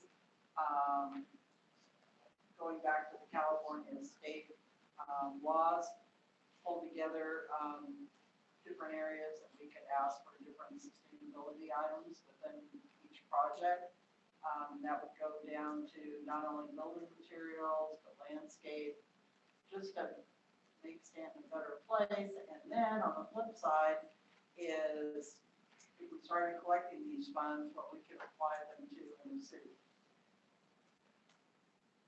Okay, this is just a kind of a voice okay, right, Patricia? If we can receive council consensus to provide direction for staff to move forward with discussion and research on this project. Okay, is there anybody objecting? Okay, there you go. I am all in favor of council consensus to move forward with staff, research on this item. And if you have any questions? Thank you, Carol. Anybody else? Okay, we're now moving on down to the next item, which is Mr. Torres, which is the city council items discussion regarding installation of security camera system in the city council chambers. Yes, sir. Thank you for reading that for me. Council members, Torres has brought this up to June 13th city council meeting. Councilmember Torres is requesting to discuss installation of security camera systems into the city council chambers that could also be integrated and host the broadcast in city council. Councilmember Torres. Awesome, thank you. One of the things I noticed while sitting out there, audience before I got on council, was the lack of security cameras in the council chambers. I think a camera pointing this way, right, with the audience and the camera pointing towards the eyes would be a good thing, just in our cases. Security is important, and this is, you know, the heart of our city, so I think that we should protect. And if the cameras could double as big city cameras, you know, for our school members, that would be great. I have an amendment to your idea. Why don't we evaluate the entire security camera system at City Hall and make sure that we have all of our bases covered? And the reason for that is sometimes when people rent the hall back here, it's all locked out, nothing happens. And we end up with people camping in there. You know, things like that have happened. We've resolved that since then. But I think it's good for us to protect the things that we have put a lot of money into. And then also, at some point, if we're going to be doing that, like Mr. Torrey says, then we could look into the fact of looking at putting in cameras in case we ever go forward with televising our council meetings, or if we're going to just hold a, you know, we've had during emergencies, we've had cameras in here where we're able to address something and get out to the public. So, I mean, if we're going to do it, at least we can take a look at that. It could probably be done partially for free by PCTA because we're a member of that. As far as the security cameras, that should probably be done by our city staff. Anyway, Carol, go ahead. PCTA could probably have input on the video camera for meetings and all that, but the security camera is sensitive to that. No, I know, that's why it's differentiated. Yeah. But if we're gonna put cameras in, if they could be dual purpose, Worth finding out. go ahead. Do you know if City Hall currently has any cameras on some of these? We do. We already had cameras. We do, and we're trying to understand the records retention requirements and the costs associated. Those weren't considered by staff when they were initially installed. So we are trying to, we've already started getting public records requests for the footage. So they're being very cautious as we are on. How long ago was it? So, okay, so it's very recent, we're still testing them out and everything. Does that cover the blue lights on beach? No, that's a separate program. No, public records. Yes, Anaheim maintains all of those records. Also the cost associated with maintaining those records. Since we have that about security, can I ask a question about the cameras that we have on beach? Is that okay or not? I think security cameras in general kind of Jim, I noticed that there's a difference between the ones we have and the ones in Anaheim. The ones that they have in Anaheim, they flash this blue light consistently to where it seemed from a great distance. Is there reasons why ours, some of ours do and some of ours don't? I am not aware of the difference at this time. I know we're still testing. Yeah, but there's a difference in the brightness of it. I haven't noticed any difference. I know that we're still testing and they're still rolling that out. I have worked with NIPD and gotten the appropriate credentials. We're working through some glitches today in terms of security walls, et cetera, with our internal IT staff. So we did have supply chain issues like everybody else. The same cameras that Anaheim had were not available and they weren't going to be for over a year. So they did go out to get 3 quotes from 3 different vendors. Again, the preferred vendor was not going to be able to deliver in a timeline that was acceptable to the city. So they did have to go with the second vendor. So it is a different camera. So that may be the reason that the light and the intensity of the light. But we can see if there's any opportunity to adjust the wattage of the bulb. We can certainly ask that question. But the thing is that one of the effectiveness of the ones in Anaheim, is you can see them a mile away and it's much of a deterrent. Ours are not like that unless there's certain time of the day or night, and they just don't have that attractiveness so that the people that were trying to deter it may not notice them. That was my only concern. Let us ask the question if there's anything we can do about the intensity of the light. When they're up and done, is there a way that you can have a demonstration of how all this works for the city council? We can do a PowerPoint presentation because of security protocols. I cannot do a live presentation, but we'd be happy to do screenshots and simulate like a live experience. Absolutely, we're finalizing access right now. And who monitors it? We have a short list of internal staff, including deputies, that will have access to the video footage, and it will be available at the Live? Okay, so our deputies on patrol in District 1 would be able to look on their laptop or. So the Orange County Sheriff's Department was very clear when we approached them with this, that they are supportive of the city purchasing any additional technologies such as the block cameras that would help them, but they will not guarantee or commit to monitoring them. Now, some of the deputies will be piloting access to the program, particularly our homeless liaison officers and quality of life deputies. So it will not be available to all deputies because, again, we had that discussion with the Orange County Sheriff's Department initially. I'm hoping that it becomes such a valuable tool that the other deputies will want to ask for it. Okay, I'm not talking about flock, I'm talking about. Correct. I'm sorry, I was just using Flock as an example, but I am talking about the new cameras. The Orange County Sheriff's Department said they would not commit to utilizing that as a tool at this time. I think it would be behoove us to somehow find out the value of those for deputies. Because if I'm a deputy and I have a crime going on Star Street, and I just look on my cell phone, I would know what's going on there as I'm going to the crime. I know who's there, and it's so much safer because they know what to expect. Or if we have the monitoring, they're out on patrol, driving around, which we don't do much of because we're usually answering calls. But if you're answering a call and all of a sudden you see on your monitor something happening, and when you're free, you should respond to that. I mean, we're going to get the cameras, let's put them to use. And I think that's a discussion that if our chief would like to discuss it, we'd be more than happy to do it. Also, our public safety director, to find out not our implementation, but how we can use it. Right. So I don't feel like I got direction on that item. I didn't hear a motion. I didn't hear direction to staff.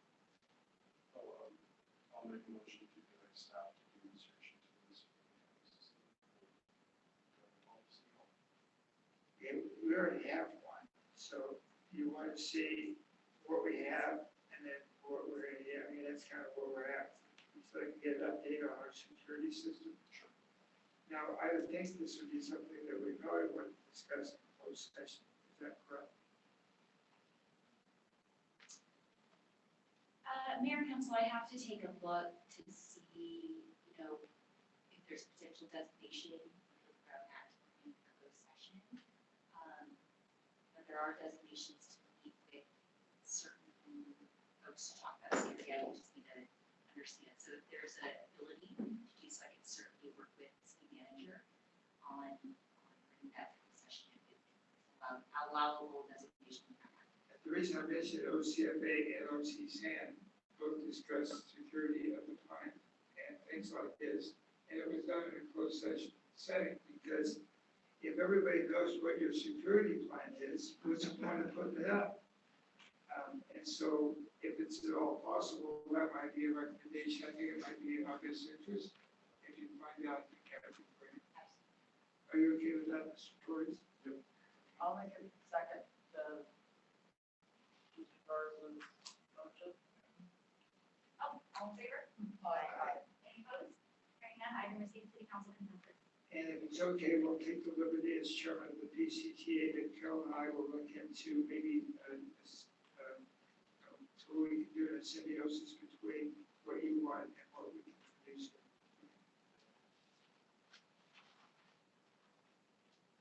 Okay, we're now moving on to our favorite topic, discussion regarding creation of a social host ordinance pertaining to fireworks.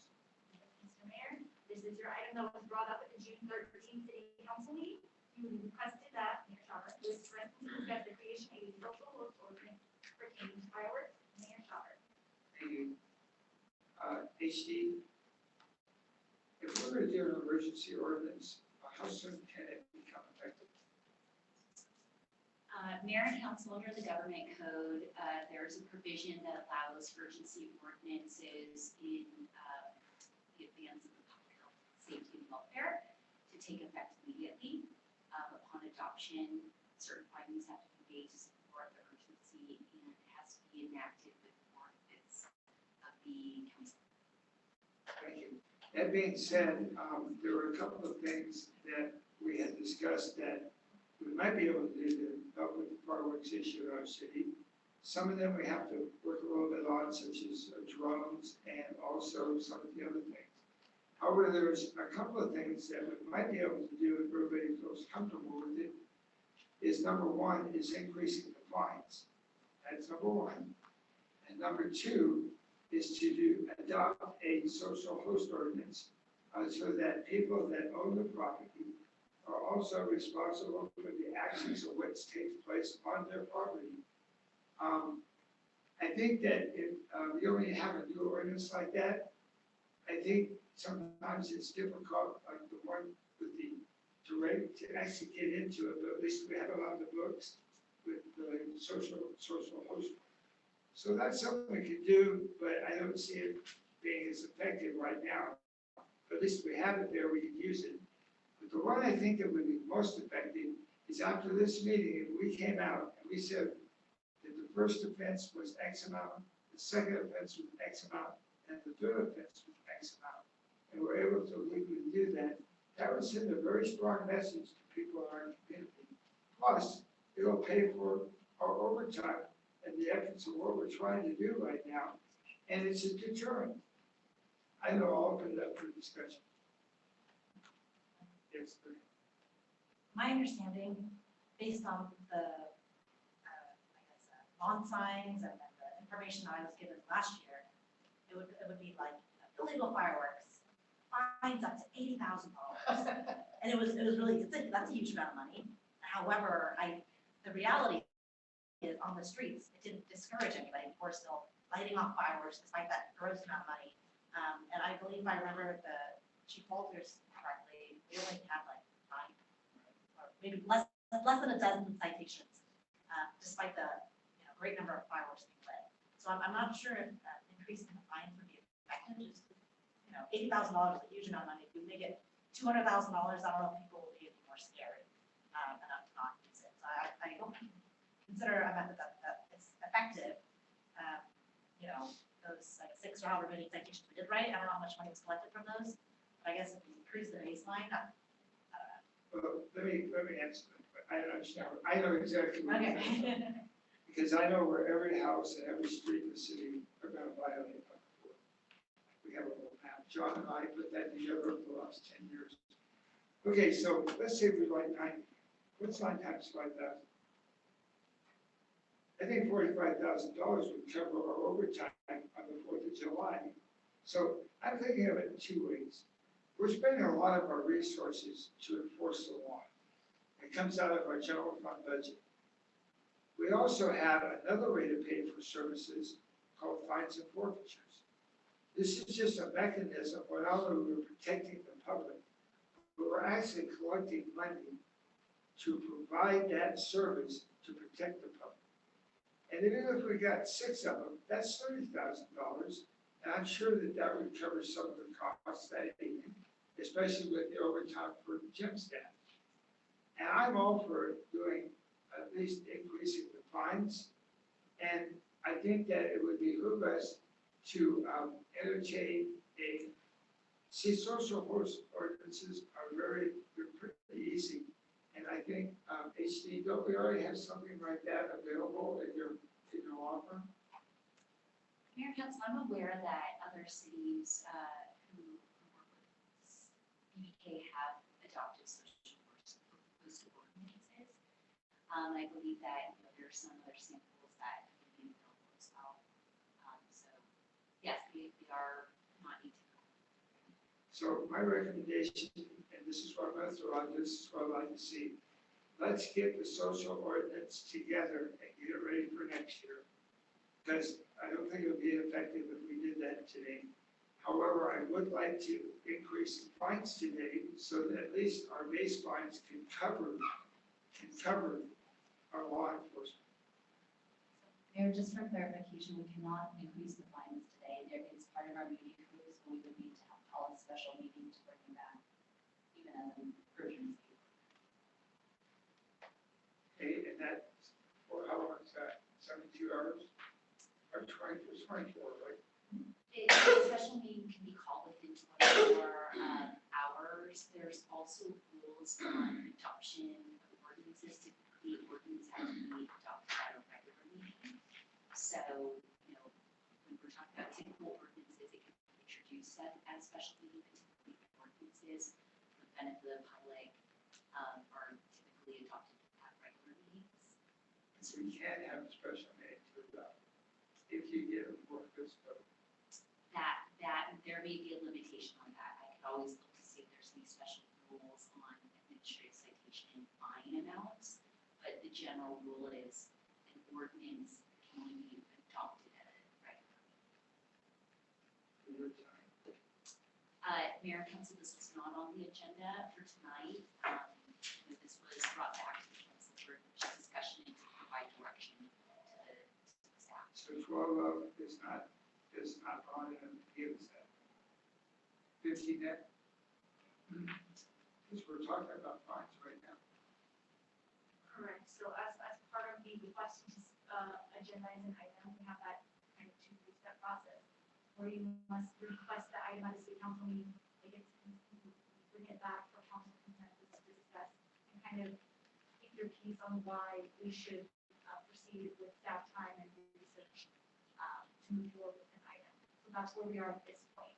You're here kind of speaking your piece to receive council consensus on how to move forward with this item. Okay, so how can we do it before the 4th of July? Hey guys, I'm sorry. Everybody's pleading for us to do something. We all want to do something. And if we have a mechanism to at least try to do something, then I'm all for doing it. Otherwise, we're not, I'm telling you right now, majority of the people in this city are not unhappy about safe and sane fireworks. What they're happy about is what happens every night in my neighborhood when some guy's going off my back window and my dog's going crazy, and it's not right. I think that, we got 9 on the 4th of July. What if we got 20 between now and the 4th of July? That's a lot of money. That's a lot. You know how fast the word spreads on that? I'm just arguing for what I think is common sense. That's all. Donald, you mentioned to me that that was something that you would consider. Tell me your opinion on it, please. Yeah, so the social host ordinance, I'm not for that.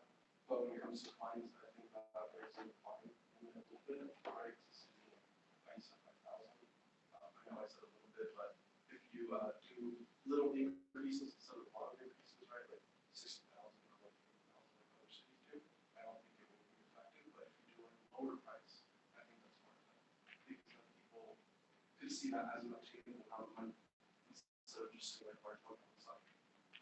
And I think that's a good point, you know. Heck, I would like to just say, I mean, I don't care about first, second, third offenses. Because I think if a guy paid $5,000, he's not gonna go out and do it, pay 10, he's not gonna go out and do it, pay 25. But if we just say, you do something illegal in Stanton, it's gonna cost you $5,000 and leave it at that, make it plain and simple, that people will understand we're serious about it, and there's nothing saying we have to go first, second, third, fourth level. So, you know, I would recommend if it's all humanly legal, that we say, if you're setting off illegal fireworks during a period of time in the stamp, which is anytime, it's $5,000. That way, the guys that start setting off cherry bombs on the 4th of July, or New Year's or Christmas, on their Uncle Joe's birthday, it's $5,000. Keep it simple. Now, how do we do that? We're trying to research in Oh, real okay. time right now. We'll give you a Don't minute. have a response. Okay, we'll give you a minute. If I may ask, as a city, are these fines arbitrary? Do we as council just vote them in, or is there some sort of guideline or regulation that has to be, equivalent to the amount of damages it produces, or I don't know, like how do we determine what the fines are and how do we set them in a legal manner? And secondly, after we do put out that citation and get that fine, how much of that money actually goes back to the city? And where does that money go otherwise? So those are all questions we don't have the answers to yet. Well, if it's a city ordinance, and we're the ones that collect it, because we're issuing a citation, Jim, don't we get all of it? I think we do, except for processing. Correct, there are processing fees involved. As an example, we have people in the city that continually don't follow through on their code violations, and they get fined.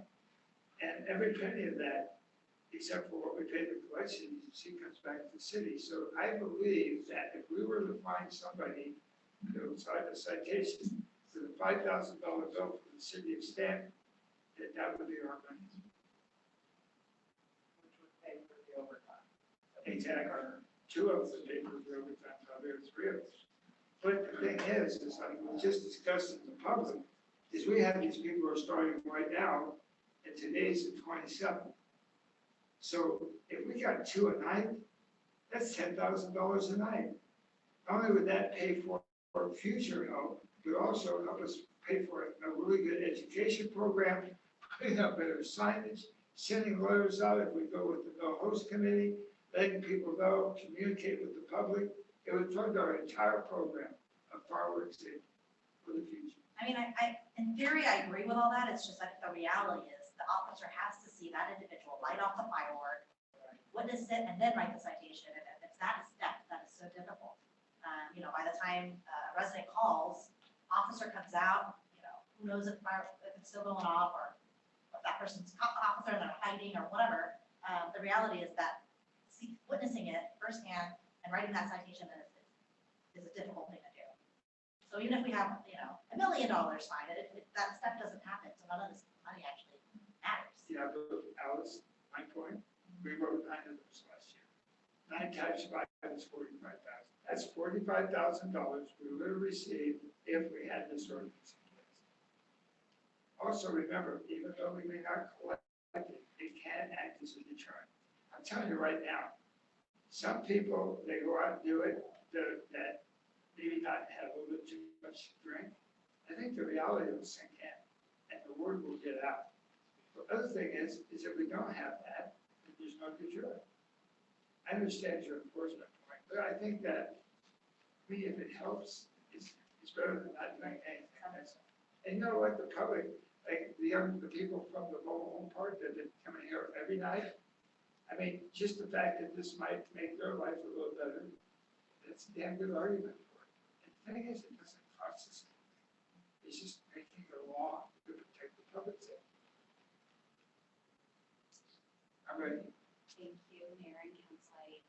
apologize, I was looking at the city's code as well as some government code sections, so this may have already been addressed.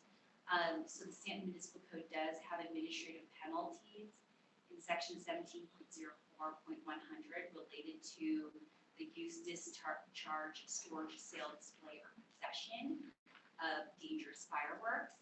It is keyed into how many pounds of the fireworks there are. Generally, they range from $1,000 for a first administrative penalty, as well as a disposal charge. And then for subsequent violations in a 1-year period, it can go up to $2,000, $3,000. When it's a large amount of fireworks, then there are penalties that are $5,000 and more.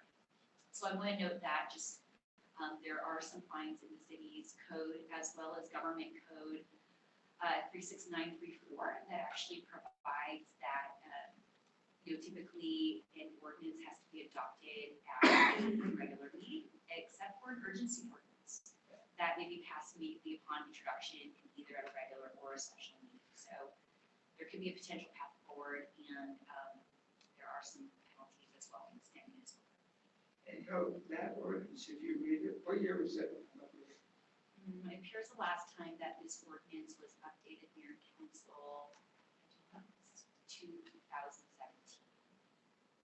So things have changed since then, a lot, and every year it gets a little different. I just think if you read that ordinance, if I read that ordinance, it wouldn't intimidate me a bit. Let's see, I can get a $1,000 fine, or if I have a certain amount of poundage, it's going to cost me more money. I can be fined up to $5,000, but maybe I won't do that because I don't. I mean, you got to catch a guy with a big catch. I have the idea, let's just $5,000, use of illegal fireworks, and see how productive we are with it. Go ahead, Carol. We have signs all over the city of Stanton saying $1,000 fine. Yeah. And then when we catch them, we're gonna hit them with 5,000. We can do that. First of all, what does that sign say, Jim? Up to, or does it say fines of 1,000, or what does it say?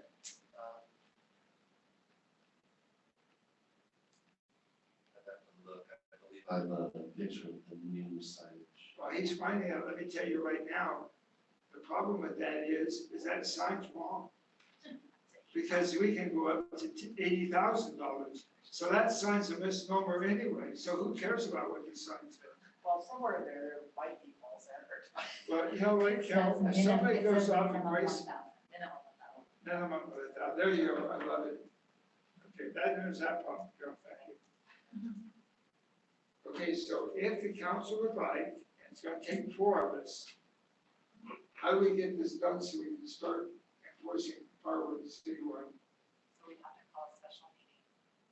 No, she said we don't need a special. No, we still need a special meeting. Oh, so like we can do it tomorrow, or whatever we can get.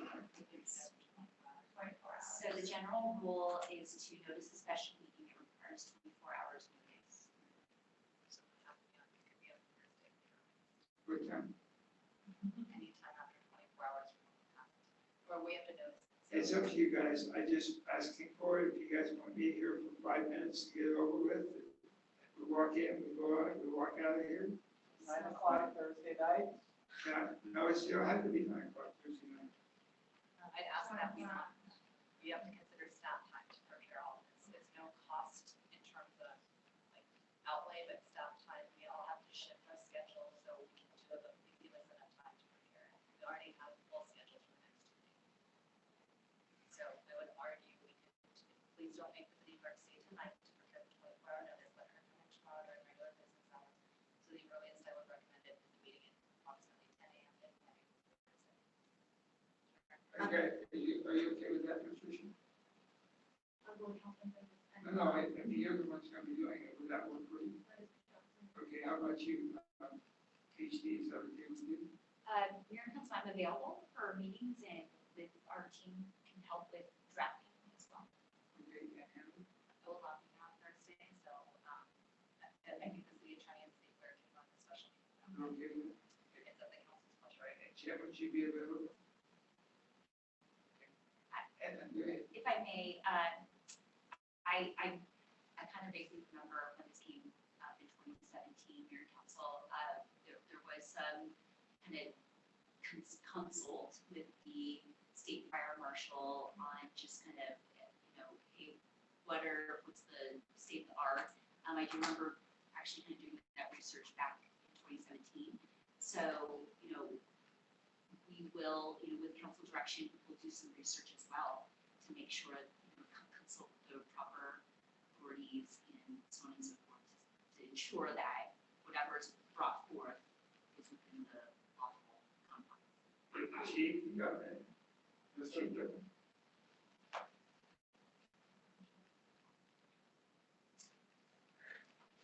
You probably, I was at the state fire marshal and the firework symposium for the entire state, okay? And they were discussing a lot of what we're talking about. Fines was the topic of increasing. In order for us to write a citation, our people have to actually see the light and they give them the citation, okay? I assume that after that's done, it's already been shut off, right? So we don't need to confiscate the shell or whatever's left, right? From what I understand, on the citation standpoint, it has to be witnessed and in possession of the illegal or dangerous fireworks or shooting it off, and if witnessed that. And if they did witness them shooting off a firework, most likely they would confiscate that as evidence to help proceed with that citation in the case. And that doesn't have to be done by the bomb squad, or it doesn't have to be done by the fire because it's already been exploded, correct? Well, if it's been exploded and if it was witnessed, if the fire department or the police department or fire investigators witnessed the lighting of an illegal or dangerous firework, they would collect that as evidence as part of that citation. Okay.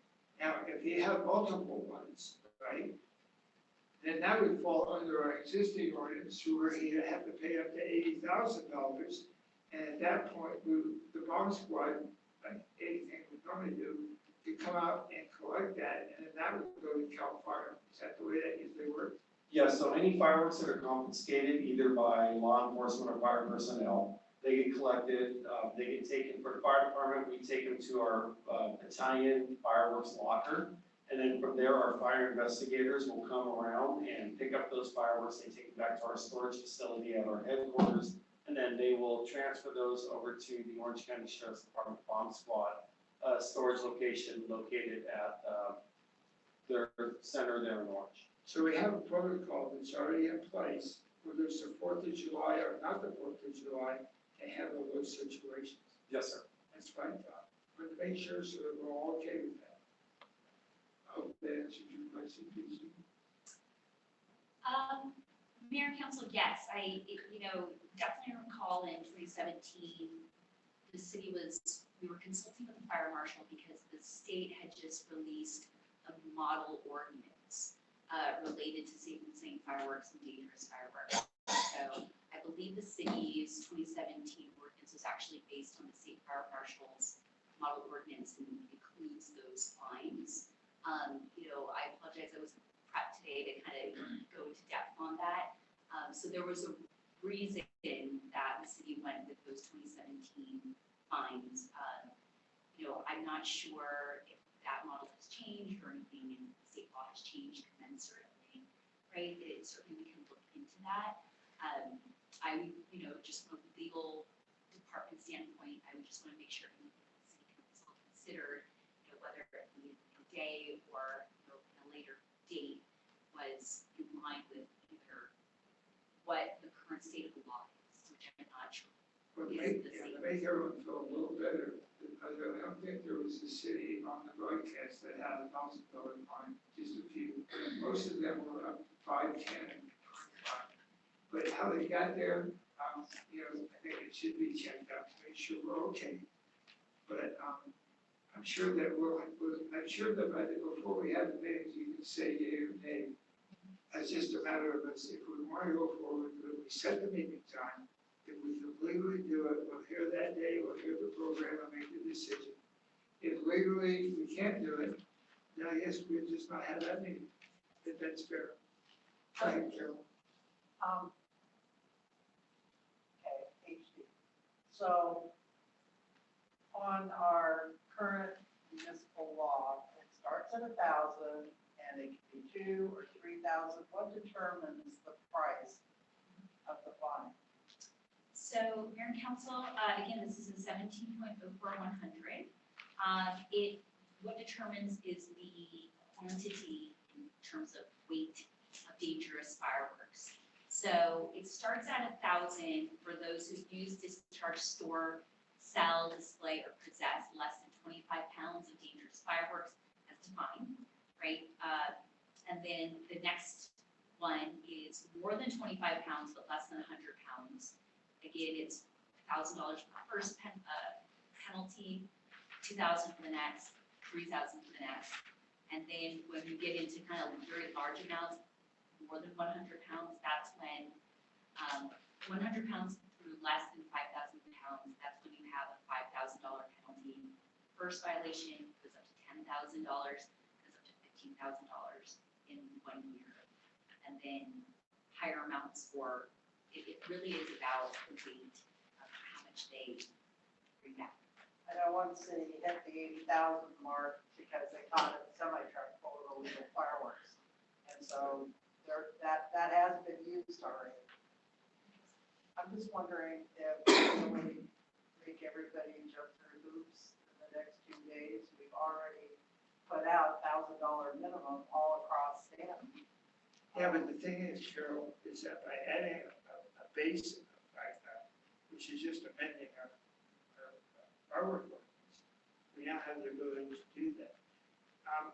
I'm not really sure if state law would prohibit us from that, because there's so many cities that have larger amounts.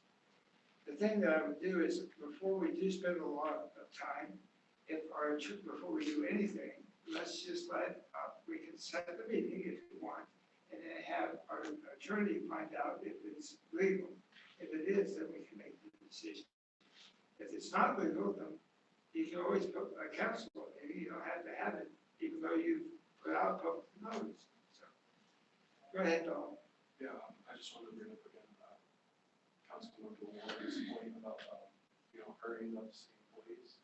I think that I'm for passing this at another time, but there's no reason to rush our workers, especially with such a short notice and time for a date where we don't know how the demographics are going. What I am waiting for is that Chief Walters mentioned that now there's going to be one person in each car who knows how to take photos, right?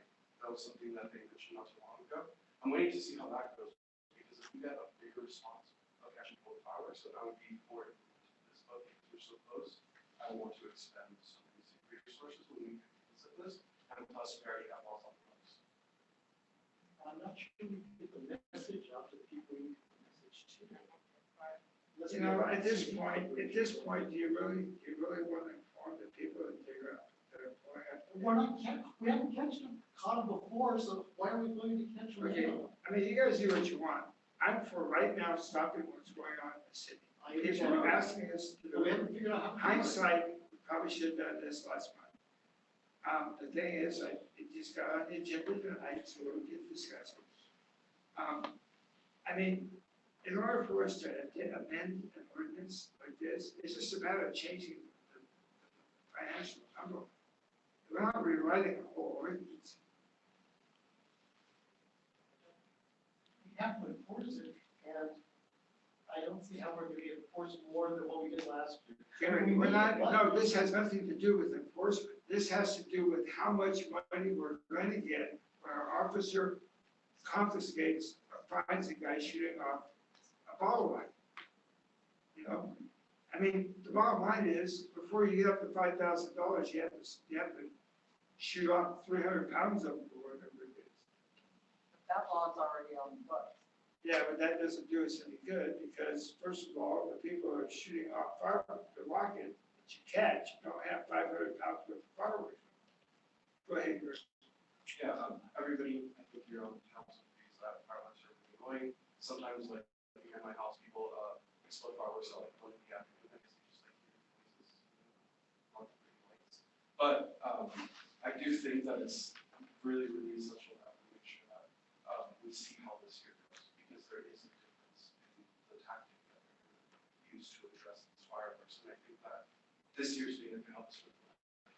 What does, how we address it have to do with how much the penalty is? I mean, at the end of the day, if we pass this or not, the way that we enforce it is. Yeah, we don't, and my argument is trying to pay for, how much is the overtime going to cost us? About 50,000? How much is it? Some of the services that are coming into the city will be included as part of our contract, so I couldn't speak to exactly how much it would be. I'm not sure what the capital budget is. But it is several $1,000s, right? Probably at least several thousand. As you realize that and by the way, our sheriff's contract's going up. So these types of specialities, I mean, if it goes up 12 or 14%, we're talking another couple of $1 million maybe. I don't know, I just off the top of my head. A lot of money, okay?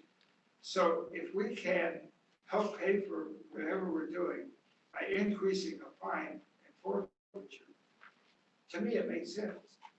You know, and I don't think the amount of the fine has much to do with what we're trying to do in the field.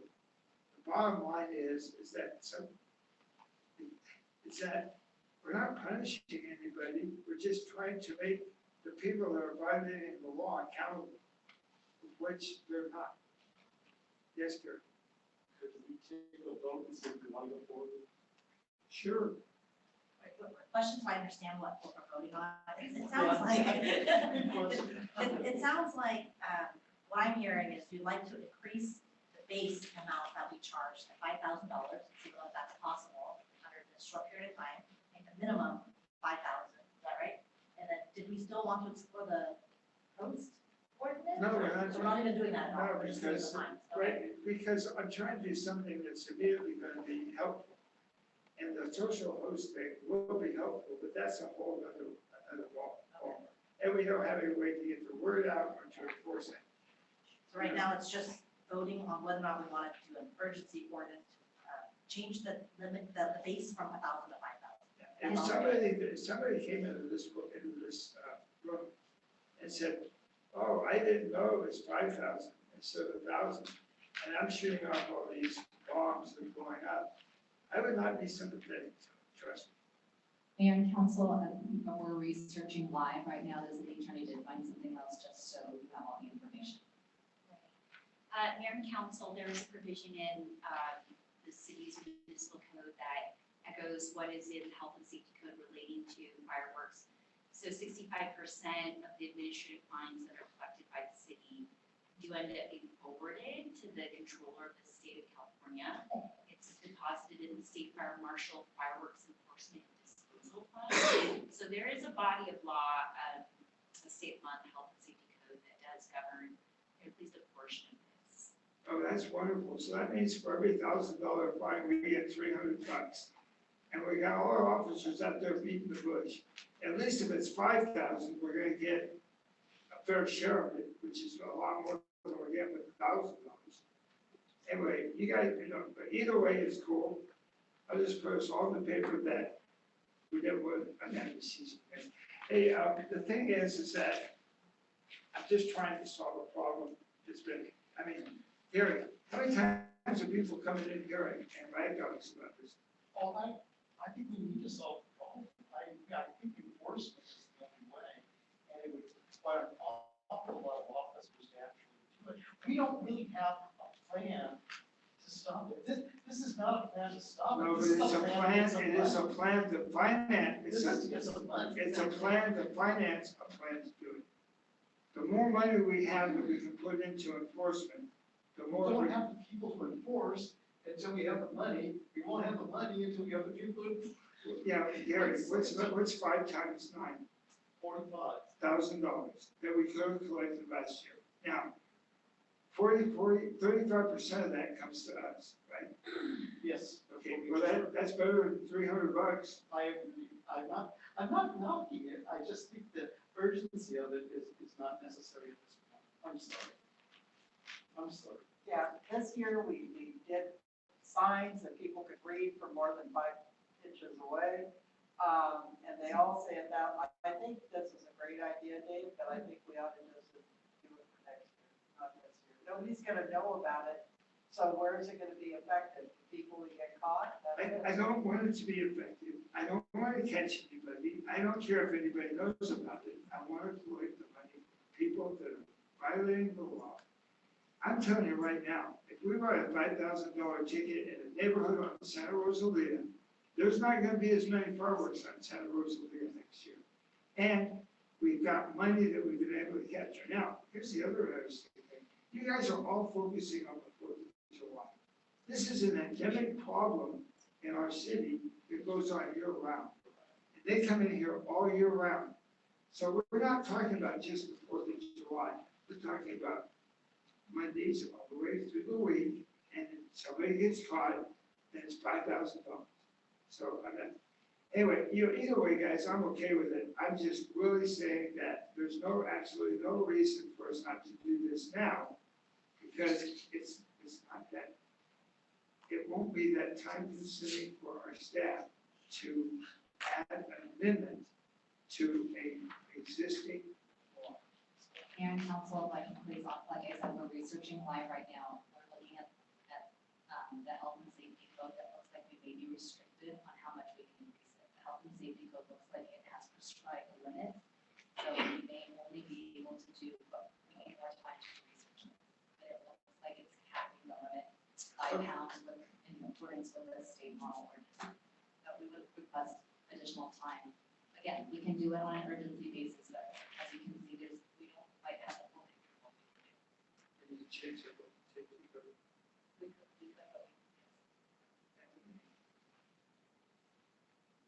Go ahead, Al. Yeah, I think that our biggest intention here on council right now is that we're not arguing about that efficacy of, like, let's say, raising the fine. It's about if it's urgent or not, and if it's gonna have an impact in the way that it's enforced. Unfortunately, right now, I don't see it. It's not like we're opposed to increasing the fine. If we could bring it back to the next meeting if we wanted to, but the urgency part, as you can tell, it's research, right? It's time.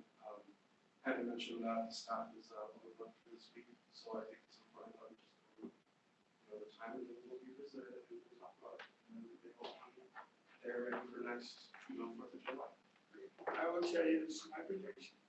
We're going to do a great job with our sheriff's department. And we're going to have more fireworks this year than you've ever seen that are illegal. The city's going to get blown up just like it did every year.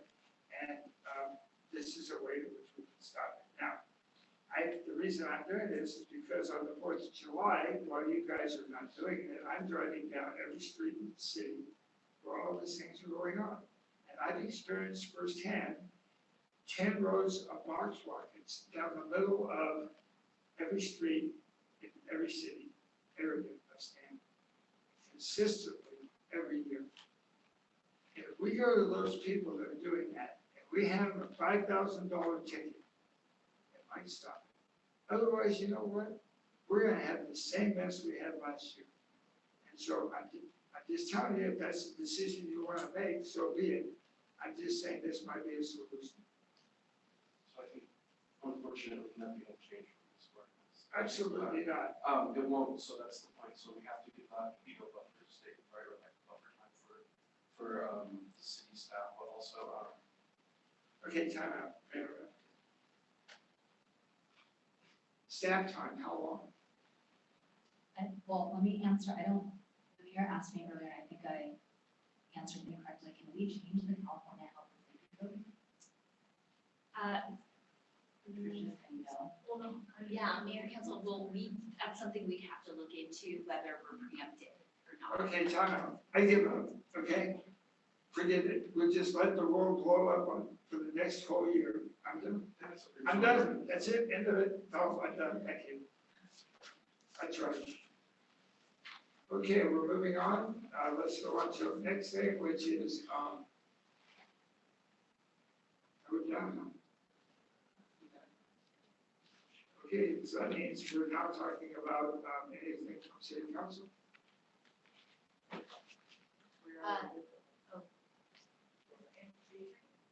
No items, thank you. Okay. City Attorney? Okay, great. I think that's about it, right?